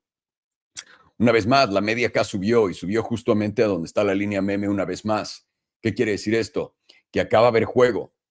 En realidad acaba de haber juego. La de 2 semanas tiene el promedio del 9 en los 112, 470, que coincide con estos 112 en la mensual, con el promedio también del 5. Lo pueden ver acá. Entonces, semana, ok, 112, 5 es la 9 EMA de 2 semanas y también 5 EMA mensual. Ok, 112,500, vale. Vámonos a la semanal. Semanal también tienes periodos de nula volatilidad, continúa así. Y con todo este movimiento, y esto es a lo que quiero llegar, este movimiento agresivo a la alza rompió los 16,200 como si fuera nada. Y volatilidad no expandió. Me estás chingando ni siquiera en la semanal. Esto quiere decir que este movimiento semanal no va a favorecer tal cual el movimiento que estamos viendo. La tentación acá es, la media está en altos históricos en 125,500. El promedio del 9 está en 114,500, básicamente. Esos 114,500 continúan apareciendo en varias temporalidades también. Y nuestro promedio del 9 está en los 112. Una vez más, agregando confluencia a ese nivel de los 112. La parte baja de la zona azul está... no, la parte baja de la zona azul está en los 112, perdón, que también le da confluencia a esta zona de la línea meme, y nuestro promedio del 9 está en los 114,500, perdón, eso es lo que me falló. Por ahora, estando por acá donde estamos, tendríamos más probabilidad de venir a los 125,100 si todo sale bien. La que no quieres perder son los 114,400. Y yo pondría 115,500 son los primeros y 114,500 a la baja sería la confirmación que vamos a 112,500. 5 días. Estamos justo ante la media. Lo pueden ver acá. La media está acá. El gráfico de 5 días también, una vez más, vienes con volatilidad nula y no estás subiendo ante este pinche subidongo tan potente y solamente falta un día para cerrar esto. Si no puedes cerrar por encima de la media, tienes chance a viajar al promedio del 5 una vez más, 114,500 y una vez más, 9, 113,500, 21 está en los 112. Otra vez. De no aguantar los 112, ya estás hablando de la parte baja de esta línea meme por acá. Voy a ir a la diaria. Diaria, tuviste expansión de volatilidad que más o menos fue sucia porque te hizo como la idea de que empezaba con este bajón, pero ayudó a empujar hasta acá. Y ahora, una vez que la volatilidad contrajo, el precio continuó subiendo, que es interesante. ¿Por qué? Porque señala una corrección.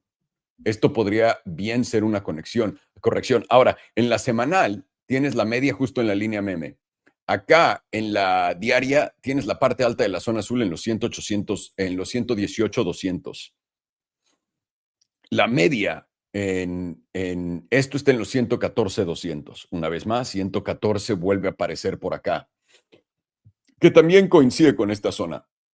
Ahora, abajo de eso tienes todos los promedios en los 113, 500. Y de no aguantar tu promedio del 9 diario, está en los 112, 500. Una vez más, junto con tu EMA 100, que está acá en los 111. Importantísimo. Ahora déjenme ver rapidísimo la de 12 horas. 12 horas pueden ver que estamos llegando al sobre comprado, pero apenas al 78.6%. Ahora, normalmente nos rechazó acá el 50%. ¿Dónde nos rechazó acá atrás? Igual 50%, 50%, 50%. Espérame. Acá que nos rechazó. Azul 50, 61.8%, 50%. ¿Esto qué fue? 50, 61.8%, casi 78. Igual acá. Normalmente en los subidongos el 78.6% es el que rechaza. ¿Dónde estamos una vez más? ¿En el 60 o en el 70? Ok.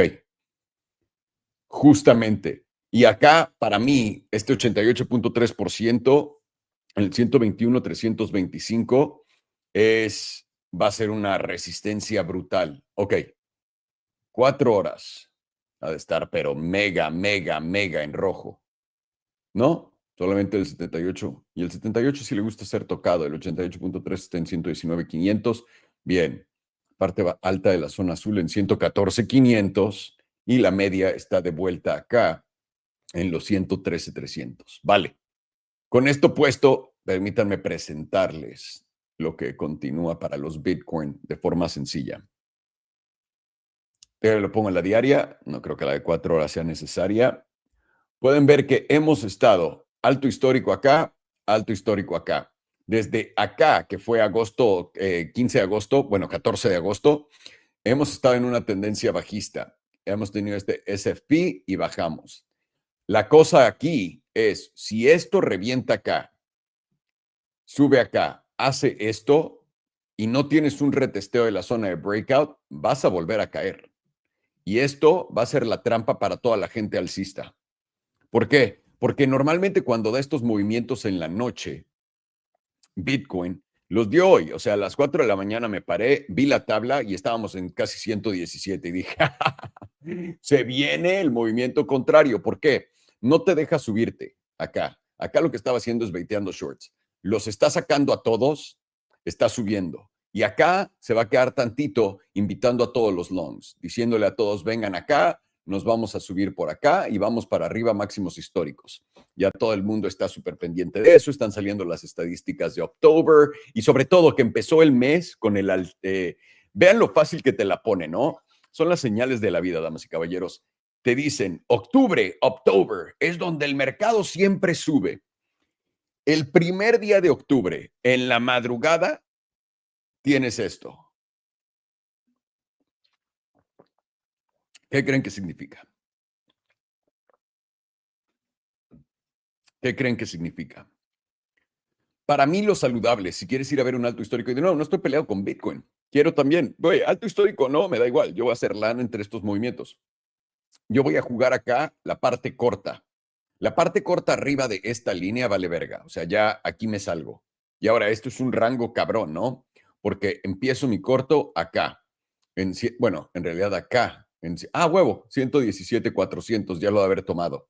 Empiezo acá. Agrego justamente en esta zona, en los 119,500, en los 119,500, es más arriba. Acá. Y termino con el 121. Bueno, 120,900. Arriba de esto, si empiezo a ver que va a continuar, me salgo. Porque esto tiene que mínimo venir a retestear el breakout. Mínimo. Así. para ir a hacer esto, por más alcista que sea. Mi siguiente movimiento es por ahora a la baja. Ahora, no le estoy diciendo que no pueden hacer un long acá y ganar y ganar y ganar hasta acá, pero tiene más riesgo, en mi opinión, que tenga esta continuación con esta fuerza y bla, bla, bla, y se esté quedando acá tanto tiempo. ¿Por qué? Está haciendo que la gente crea que esta es una oportunidad de hacer corto. Ya sacó a todos los cortos con esto, ¿ok? Ya aquí te baiteó a los cortos y los sacó con este movimiento, ¿ok? Ya los cortos están fuera. Los cortos han estado haciendo estos cortillos, sobre todo, no, acá. Han estado intentando hacer corto por acá y esto lo sacó. Ahora, van a meterse acá, como yo les estoy diciendo, y probablemente si esto continúa acá y no lo rompe rápido, si rompes esto rápido, los 118, si rompes los 118 rápido, eso quiere decir que no está baiteando a shorts, está invitando a más longs y va para abajo. Pero si se queda un rato acá en este nivel sin subir, está baiteando a que le hagas corto y eso quiere decir que va a dar continuación a la alza. Una vez más, tener bastante tiempo en esta zona es bueno para los longs. Rápidamente romper este tope del 18 de septiembre, esto quiere decir que está baiteando a los longs y va a ir para abajo. Espero que sea claro eso. Normalmente cuando tenemos este tipo de escenarios donde tienes este movimiento acá a la alza, que siempre les digo, vienes a retestearlo para después dar continuación. Esto es lo que me volvería alcista. Y sobre todo, no tienes ni que retestear justamente eso. Puedes venir a hacer la mamada que haría Bitcoin, que es hasta los 112 y para arriba, que es donde viene el promedio del 100, que es esta línea roja. Y una vez que venga acá, todo el mundo va a decir, no, ya valió verga. Habrá gente que tenga esta línea y la tenga puesta más o menos así. Un segundo. Así, y una vez que caigas por debajo de los 115, 500, te vayan a decir, no, es que ya valió verga. Pero en realidad esta línea va acá. Me recuerda mucho a la línea de XRP, que efectivamente vino a ser lo que creíamos que iba a ser imposible. Y aquí vino la oportunidad, ¡pum!, para arriba. Y lo que habíamos dicho, justamente, rompes a la alza. Veniste a retestear. Rompes a la alza, vienes a retestear. ¿Me entienden? Normalmente movimientos duros son fuertes, potentes. Todo el mercado Solana tiene días de 10, 15, 14%. Lo mismo con Ethereum. Bitcoin tiene días de 5, 7, 8%. Eso es cuando lleva fuerza y de verdad esa tendencia continúa. Por ahora, ¿qué es lo que estoy viendo? Sencillo. Para mí, yo no me voy a espantar porque recuerden que a Bitcoin le gusta hacer lo contrario de lo que nos enseñan en análisis técnico. Si Bitcoin se lleva este tope del 18 de septiembre rápido, voy a estar en corto. Estoy en corto ya, pero voy a estar en corto más. ¿Ok? Si Bitcoin se queda aquí un rato, voy a cortar mi corto. Porque lo que está haciendo es baiteando a los cortos. Así de fácil. Objetivos. Por encima. Y ahora sí que aquí para volverte alcista de verdad, tienes que empezar a cerrar arriba de $121,000. ¿Cuántos cierres diarios has tenido arriba de $121,000? Uno. ¡Uno! Esta pared, pum, pum, pum, pum, pum, que no te deja romper, es la llave de todo. Esta es la llave. No sé cómo se haga una llave. Ahí está. Es una llave clásica, ¿no? Esta es la llave, los $121,000 para arriba. Rompe 121, muy probablemente máximos históricos. Ahora, cualquier cosa aquí puede ser zona de corto. ¿Cuál es? Si te quieres meter en long, acá hay dos opciones. Una, que te quedes consolidando acá un rato, ¿ok? En los 117, 117, 200, se quede ahí un rato. Si ves que el precio se queda ahí un rato, te metes acá. Lo que técnicamente hablando, esta chingadera debería hacer para que sea sano si eres alcista, es retesteo de la zona de breakout y vámonos para arriba. Eso es lo que debería de ser. Si no llegas a tener eso y ves que el precio nada más hace esto, ahí es donde preocúpate porque esto te va a llevar más abajo de lo que crees, probablemente hasta acá. Espero que quede claro esto. Ahora, zonas importantes para ver si aguanta tu long. Para empezar, 115,500. Pierdes 115,500 a la baja, que es tu promedio del 34 acá en la diaria. Pierdes 115,500, vas a ir a 114,500. Pierdes 114,500, de ahí vas a ir a los 112,500, que es esta zona más o menos donde está la línea meme verde. Si no llegas a aguantar los 112,500, mínimo vas abajo de los 110 por tantito. Y del otro lado, empiezas a consolidar por encima de los 117,500, 600, poco a poco, y no caes, aquí es donde te trepas para hacer un long. Siguiente objetivo van a ser 119,500, luego 121, y arriba de 121 vas para el cielo. ¿Ok? Vamos a ver la dominancia de Bitcoin en putiza. Continúa haciendo lo mismo. La dominancia de Bitcoin va a venir a esta zona tal cual se los había dicho. Simplemente está tomando unas vacaciones, dándole a todo el mundo la esperanza de que alt season viene, que es el Trump season, y la dominancia de Bitcoin mínimo viene hasta a esta caja. Continuamos con lo mismo, peleándonos con el promedio del 55, que no lo habías tocado en toda la caída desde julio. La primera vez que lo vienes a tocar, esta es la segunda. Y como esta es la segunda tocada, yo creo veríamos esto y un movimiento al 100, en el 60%. Mi siguiente objetivo en la dominancia de Bitcoin es 60.12%. Y ahí podemos tomar un respiro, si no es agresivo, antes de ir a los 62.31% aquí arriba. ¿Y esto qué quiere decir? Simplemente que más gente está entrando a Bitcoin. Y esto puede ser en un mercado alcista o bajista de cripto. ¿Por qué? Porque en un mercado bajista de cripto, cuando ves que tus alts valen 1/10 parte de lo que valían antes, te vas a Bitcoin. Y en un mercado alcista donde estás viendo que Bitcoin está subiendo como loco, te trepas al subidón. Bastante sencillo de entender. Dominancia de Tether, esto es algo que quería ver.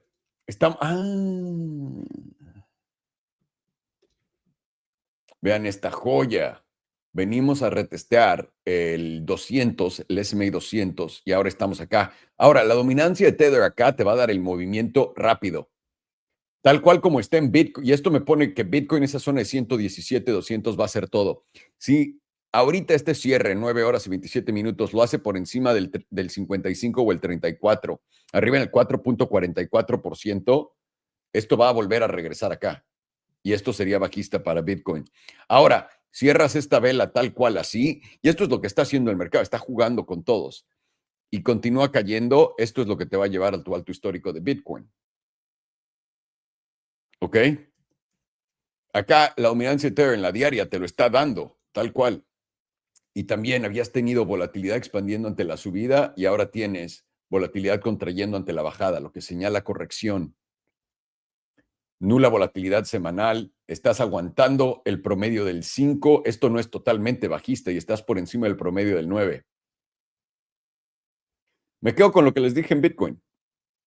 Tal cual, 117,200 consolidamos para arriba por un rato, vamos para arriba. Subimos rápido a 119,400, 121 en putiza entre hoy y mañana, vamos para abajo. Tienes que venir a retestear los 113. Para abajo, si quieres ser bajista, primero tienes que perder la zona de los 117,200, después 116,200, 115,500, 114,500, 112,500 y de ahí vas a 110. Para arriba es, una vez más, 117,200, que aguante, de ahí 119,500, 121 altos históricos. Ahí lo tienen, damas y caballeros. Vamos a ver Tesla en putiza, como de que no. All right. Nice. Some testy action. Let's see nice quarterly close. What's going on over here? You know, we actually got that nice quarterly close above January's high. It's an important sign for continuation. We're watching that $436 region, giving us confluence, maybe filling out this wick, testing that all-time high, getting up to that 490. It's a big zone. Whenever you reach near an all-time high, this is where you need to pay attention. Now, we were talking about getting back above 436. To me, would really start indicating continuation. Now you even see on the quarterly, you open in a massive breakout actually, which is quite interesting. How was HBDR before this? So it even avoided a breakdown. Just shows how quickly things can shift for bulls. While you're, brewing a breakdown potentially, you're now in a breakout. So for us, it's still the same spot. You just need to hold above $436. Holding above $436 with an extremity low at like 415 should bode well for bulls and giving you continuation into this next quarter, leading to potentially an all-time high break. I mean, from this perspective, I don't think personally we're going to go to $710, but I do think you can easily go up to the 500s pretty easily. You can actually see here, break that 78.6%. You'll get a nice move up to an all-time high. Nice $500 flat, actually, which is quite nice. Now, visually, you can see here, you've already retested 415. You've went down on a wick low. You've reclaimed 436. You've already retested. So in theory, this should just be the spring. You should just go up to 480s, 490s from here. Now, we'll watch and see the 2-day. Let's go to the 2-day real fast and see. Nice. You have a 2-day higher low. Looks like you have a higher high, and just plays into the idea that from this point, really nothing's stopping Tesla. You already see Bitcoin is quite bullish right now. So, when you see those two things going, hand in hand, it's generally a good sign. For me, holding about $436 is the spot, and you're really gauging the monthly to potentially get back above the moving average into, October's closing, solidifying a really good end of year. Like, look at that. This is like the strongest, like one of the strongest candles other than this Tesla's had. Like, look at this. Just, I wish trading you could just take these lines off. It's very annoying. And that's, we know some people who bought into here. Alejandro, they're sitting pretty nice. By the way, I was telling everyone that now I'm willing to sell my position before even a year goes by, because now I'm kind of sure the market's going to take a massive shit. Like now my view on it has been like from going like I'm going to be a pussy and just keep it in case it continues to go up to like there's no way it's going to continue to go up. But it's been good. It's over 100% now. Jesus. Yeah, that's crazy. That's crazy. So think about this, because people say, "Oh, you didn't buy Bitcoin." The opportunity on Bitcoin, it's kind of making a lot of noise rather than reality, because Bitcoin, about when did it break $50,000 last? August of 2024. In a year, Bitcoin's done only 100%. So if you get into Tesla and these other opportunities, you're way, way, way above in those situations than in Bitcoin. Yeah, it's true. That's a good point. In a smaller amount of time. And actually you had an easier setup. Now you could say, well, you could have played this. That's true. But when you look at Tesla, because this is Bitcoin, but we go to Tesla real fast again. Yeah, you had a pretty easy setup on the yearly. You're just playing the 9. It can just be that simple. Play the 9 and watch the extremity lows. But this is like an insanely strong candle now. And we know it often is the most bullish before a top. So just be very aware of that. I did watch your X live stream as well. Totally agree with your perspective on everything.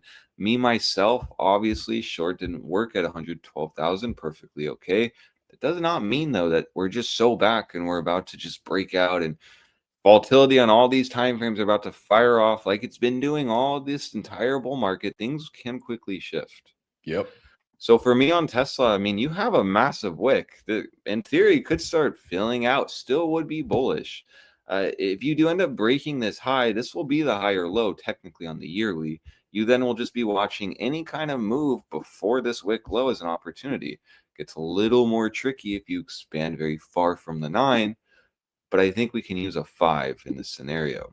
Can just gauge where the 5 is and play that.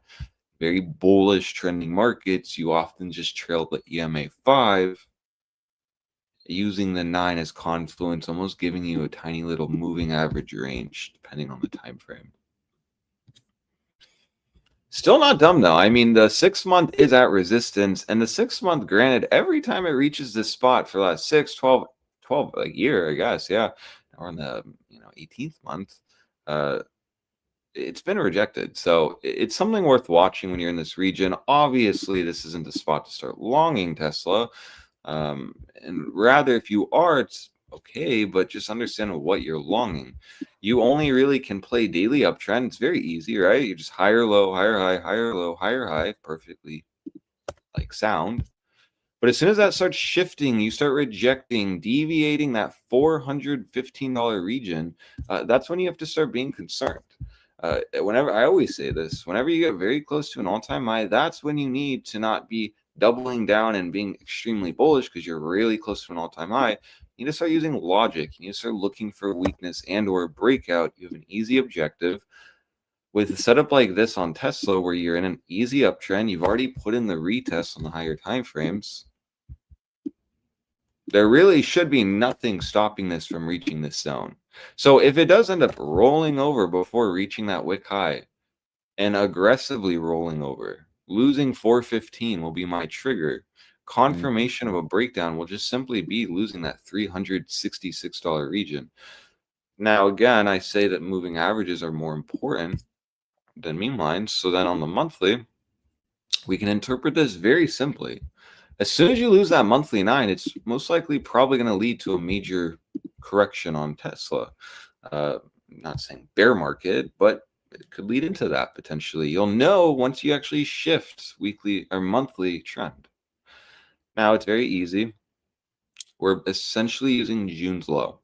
June's low has to hold. That just has to hold. If it doesn't hold, I'm not even going to use April. So all the people that max longed here really could just put their stop here, use the monthly last higher low potential after the higher high.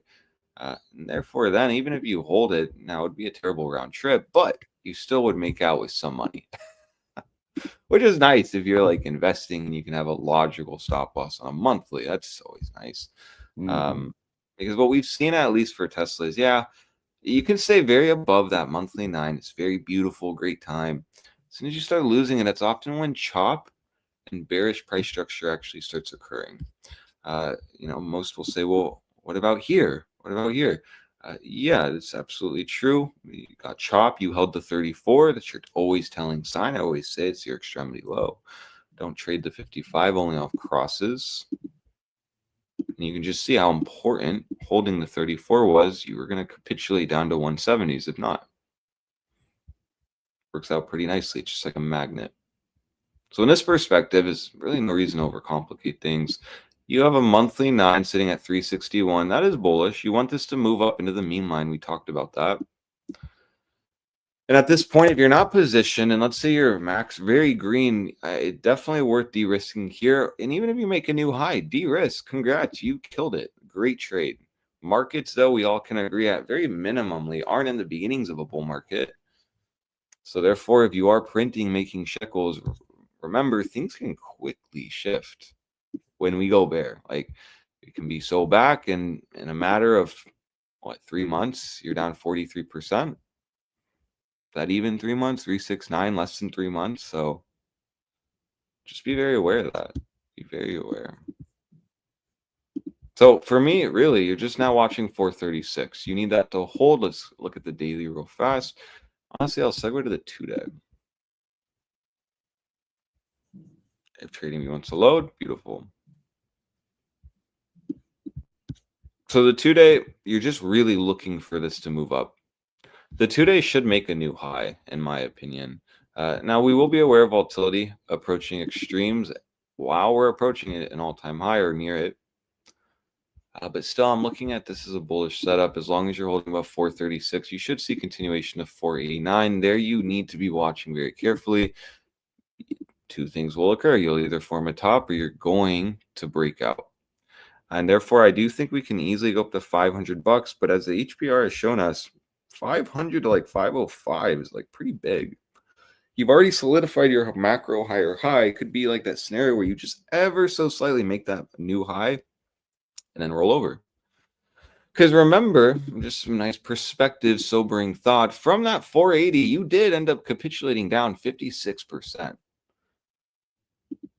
So, like, this is pretty massive, the area we're in. You get major moves up, you get major moves down. Tesla's very volatile. We just never want to get lost in the sauce.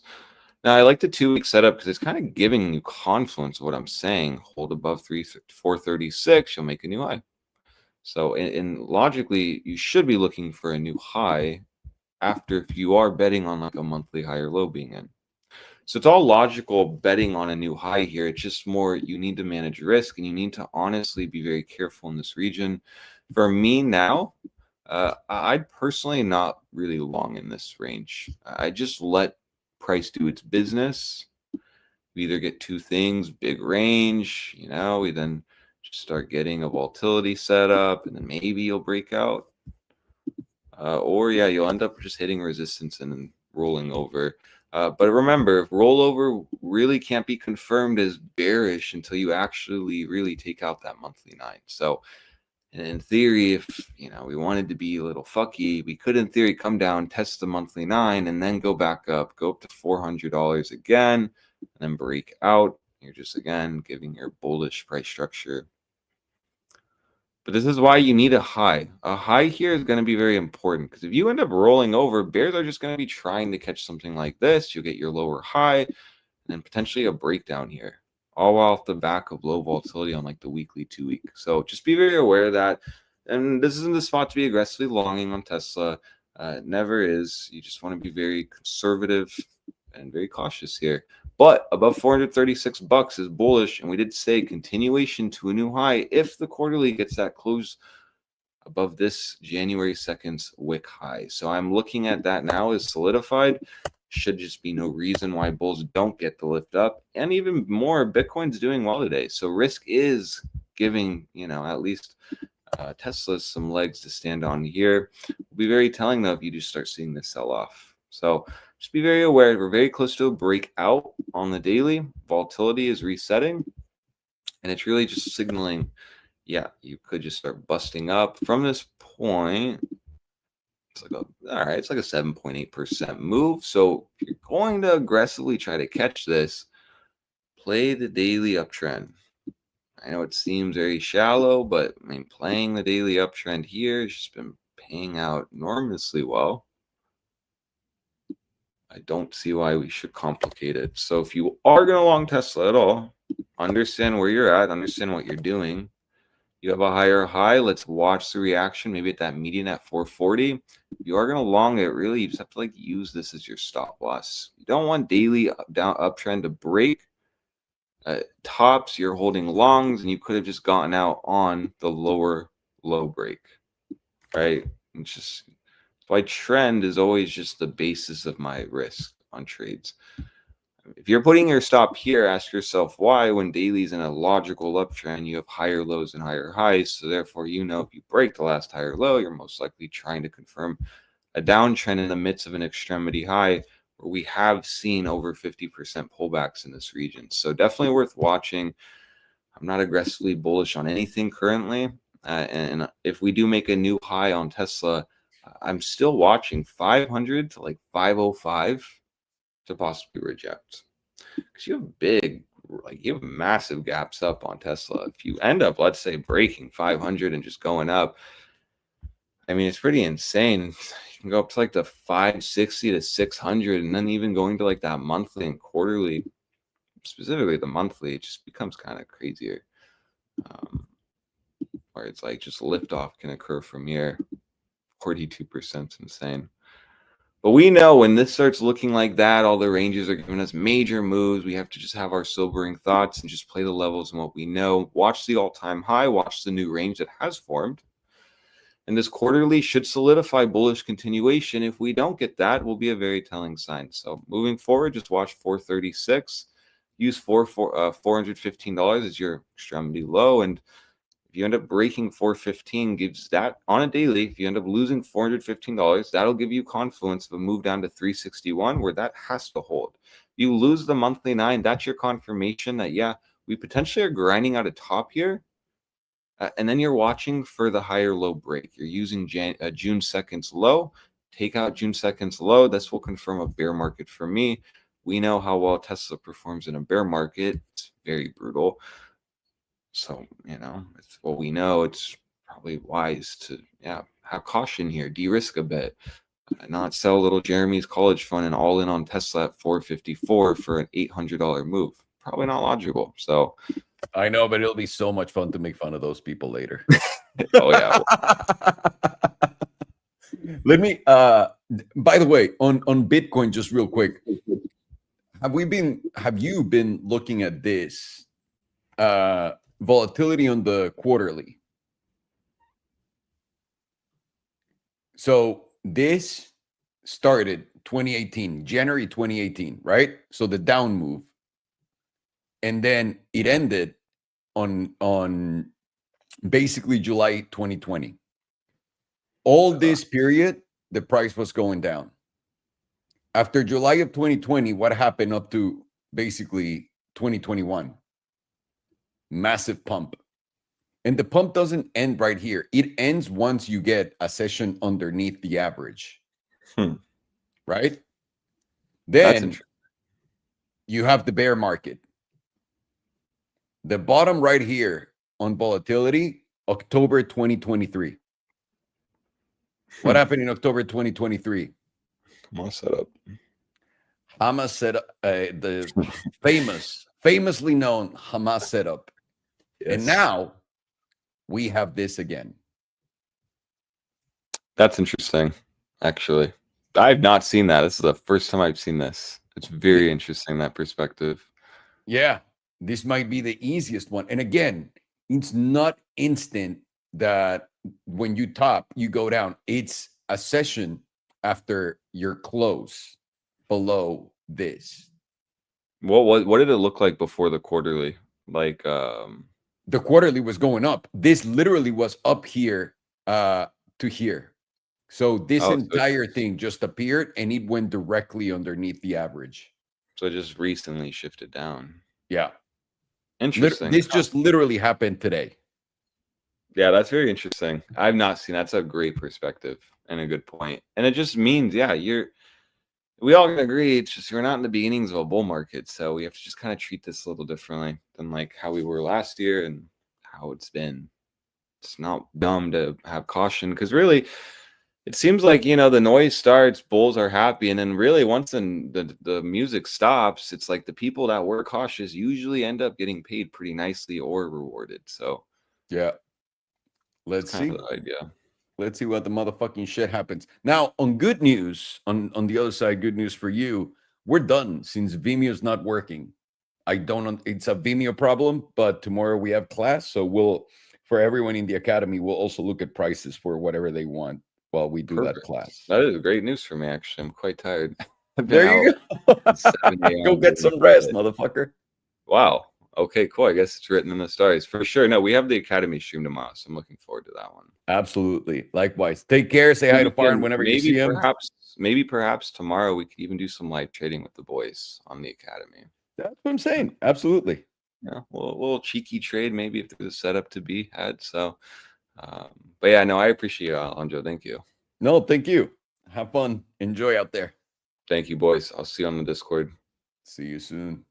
Ok, vamos a ver Tesla, pero en putiza lo que estaba diciéndole a Alex en este momento es Vimeo, que es la plataforma que usamos para el Lead Trading Academy, una plataforma de solamente $10,000 millones, está teniendo pedos. Entonces no hay más preguntas. Voy a acabar con el análisis de Tesla y me voy a ir. Pero mañana tenemos clase para todos ustedes, los miembros del Lead Trading Academy, a menos de que Vimeo no arregle el problema, que me imagino que sí lo van a arreglar. Siempre lo arreglan. Una vez más, es una empresa de $10,000 millones. Mañana, aparte de la clase, cualquier pregunta que tengan todos ustedes, la clase es a las 7 de la mañana, hora de Los Ángeles, 10 de la mañana, hora de Nueva York, para que lo tengan presente. No sé qué hora sea en México, pero en Nueva York, Miami, 10 de la mañana, Los Ángeles, 7 de la mañana. ¿Ok? Ahí los vamos a ver a todos ustedes, los miembros del Lead Trading Academy, para que no nada más nos pregunten lo que quieren preguntar, también vamos a analizar precios que normalmente no lo hacemos y mandarles alguno que otro trade, para que lo tengan en mente pituda. Solamente eso les quería informar rápidamente. Lo siento por la falla técnica, no sé qué pedo, pero pues si yo fuera el CEO de Vimeo, brother, ¿qué te digo? ¿No? Vamos a ver Tesla. Muy interesante la gráfica de Tesla. Tesla pueden ver, este es el cierre trimestral más potente de toda la historia y por mucho. El último más alto que habíamos tenido fue en 403 y ahora fuimos a cerrar en 442. Ahora, cada que tenemos el cierre de Tesla más alto en toda la historia, ¿no? Normalmente nos da un bajón.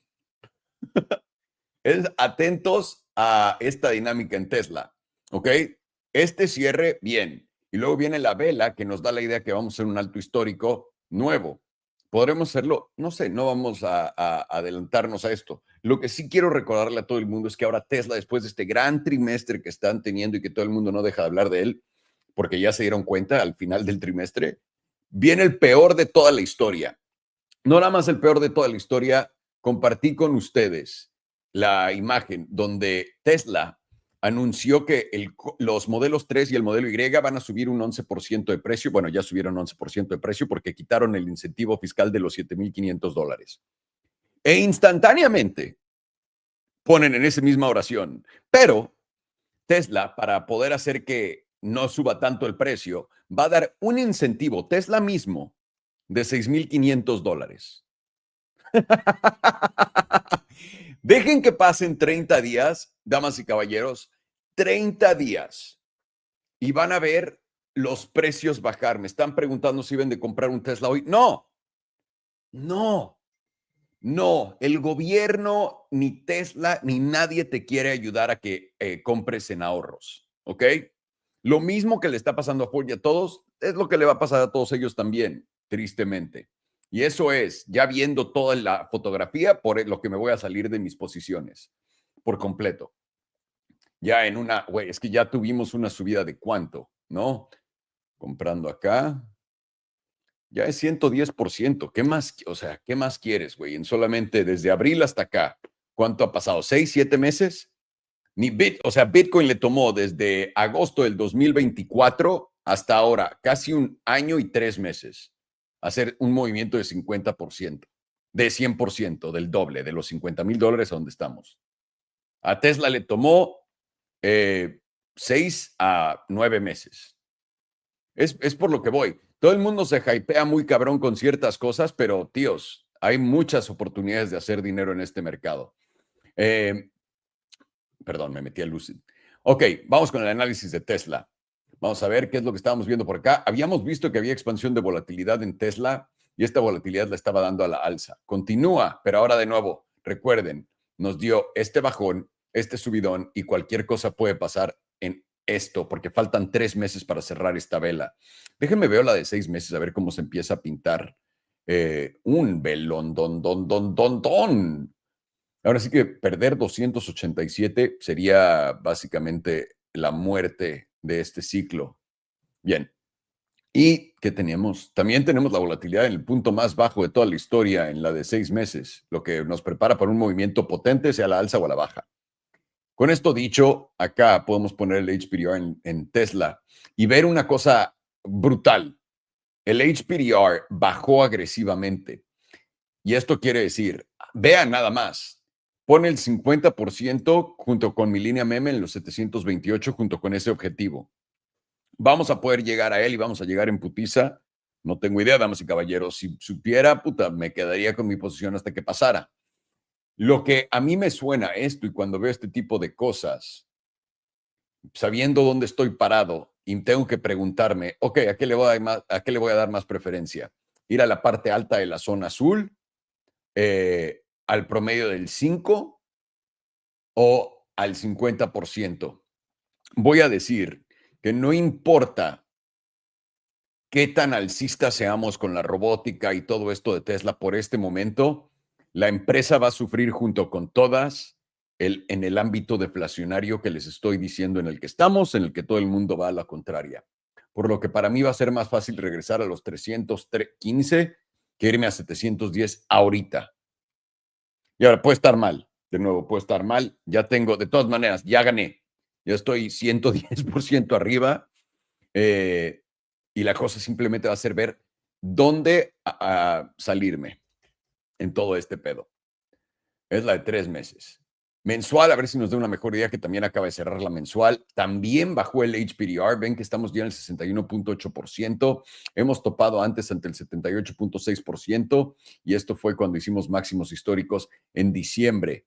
Antes de eso habíamos topado literalmente 61.8%, 61.8% en el 2021. Ya estamos por encima del 61.8%. Si eres de los que crees que vas a ir a los $600, bien. Si no, el 61.8% ahora coincide con nuestra línea meme en los 428. Estos 428 de ser perdidos te van a llevar muy probablemente los 384. Una vez que pierdes los 414, esto se convierte en un SFI y vas para abajo, tal cual como pasó acá, en febrero o en el máximo histórico de la vez pasada. Con importante, volatilidad quiere expandir, pero todavía no, está por debajo del promedio. Cuando tienes volatilidad por debajo del promedio, todavía no confirma nada. Entonces, aquí nos va a preparar un movimiento con volatilidad mensual, pero todavía no tenemos respuesta para nada. 2 semanas habíamos tenido volatilidad expandiendo ante el subidongo. Esto es bueno. Esto continúa siendo alcista. La parte alta de la... Ahora, esto es a mí lo que tiene sentido. 504 objetivo y decir, güey, aquí podríamos topar tranquilamente en los 504, 505. Todo el mundo, una vez que ve los 500, dice, güey, nos vamos a 700, nos vamos a 800, nos vamos a 1000 y ahí darse la vuelta. Eso tiene más sentido. Ahora, el objetivo arriba de eso son $600. Ya llegas a los $600, esto no para hasta la línea meme, en los 728. Yo creo que 505 podría ser una excelente manera de empezar a medir esto. Semanal, has tenido volatilidad expandiendo también ante esta potente subida. El 88.3% está en los $500. Y es ahí normalmente donde se cansa. La parte alta, el 95%, está en 568. Es lo que les digo, se continúan repitiendo este tipo de objetivos.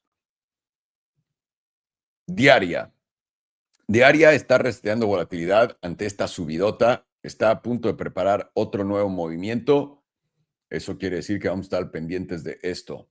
Ahora, en la diaria, le gusta a Tesla trepar hasta el 88.3% o al 95%. 506 a 539. ¿Ok? Y tienes nuestro máximo histórico en el 78.6%. Para mí, y se los voy a poner sencillo. Me quito esto. Para mí, 400, y ahorita voy a hacer la matemática de cuánto saco, cuánto no. Para mí, la primera zona de resistencia va a ser justo esto, que por cierto coincide con el tope de esta vela para abajo, en los 465. Arriba de 465 deberíamos de ver continuación a los 489 y posiblemente hasta los 500, 505. Hasta acá. Esto es lo que yo quiero que ustedes hagan. Piensen que este va a ser el escenario que se va a dar. Solamente piénsenlo, no estoy diciendo que se dé. Piénsenlo, ¿no? Se da este escenario. Compramos todos nosotros aquí abajo. Bien. Donde estamos hoy. Si pusiste $100,000, tienes $205,000. Si subes al primer objetivo, la diferencia es entre 110 y 113, solamente 3% más. A máximo histórico 124 y hasta acá 132. La diferencia puede ser de 25% más o menos hasta este punto. Vale la pena holdear tu posición hasta ese punto. Bueno, y si crees que vas a ir a altos históricos, vas a ir a altos históricos. Para mí no. Ya saben que a mí me gusta salirme, llevarme mi dinero. Y una vez más, puede que esté completamente equivocado, que el mercado continúe subiendo como loco y todo perfecto. Y todo el mundo siempre va a estar en ganancias, porque todo el mundo es brillante a jugar al mercado. O todo el mundo que está en ganancia se la va a comer entera. Y eso es lo que yo veo personalmente. Así que estoy analizando cuál de estas van a ser mis salidas para antes del bajón. Y una vez más, si tú crees que va a ser lo contrario, lo único que tienes que esperar son los 464, romperlos a la alza, de ahí vas al máximo histórico, de máximo histórico a 505, y de romper los 505 vas a ir a 586 hasta los 600, y de ahí podrías ya ir a los 728, que era el movimiento medio que nosotros tenemos aquí arriba, una vez que deje de pintar como pendejo, 728. Eso para mí es no todavía en las cartas, porque no existe ningún fundamental que pueda crear hype. Porque recuerden, no importa si a la empresa le va bien o mal, o si está sobrecomprada. No. Es qué cosa van a hacer para poder venderle hype a la gente. Me encanta que siempre que regreso estoy cambiado y me veo diferente porque hice ejercicio. Normalmente lo que ahora yo checo es qué narrativa le pueden vender a la gente. Ya les están vendiendo, y es muy cabrón cómo llega la gente tan tarde a algo tan obvio, a la narrativa de que todos ustedes han sabido también de que los EVs iban a tener el mejor cuarto de toda su historia ahorita. Pero lo raro es que al mismo tiempo ahora nadie comprende que lo que sigue es el peor cuarto de toda la historia. No hay robots todavía. Los robotaxis van a tomar todavía, digamos, un año. ¿No? En oficialmente empezar ya a la grande, empezar a hacer una diferencia, en tomar espacio, etcétera. Simplemente están hypeando la idea de todo. ¿Qué pasa cuando tus ventas se van a la verga en todo y la gente está jodida? Solamente digo, pónganle atención a todo esto. Es todo, es básicamente todo. Una vez más, mañana los voy a ver a todos los miembros del E-Trading Academy, porque tuvimos problemas con Vimeo en este momento, lo siento muchísimo. Los vamos a ver en la clase a las 7 de la mañana, hora de Los Ángeles, 10 de la mañana, hora de Nueva York. Y entiendan que vamos a poder, aparte de ver cualquier pregunta que tengan sobre trading, sobre sus fundamentos, sobre su técnica, por qué este precio es esto y bla, bla, bla. Cualquiera de esas preguntas, además también cualquier cosa de análisis técnico, cualquier gráfico, porque no lo vieron hoy, simplemente por este problemilla de Vimeo, pues lo tenemos ahí solucionado para ustedes. Les mando un abrazo a todos, gracias por acompañarme el día de hoy y pórtense bien, cabrones, pórtense muy bien.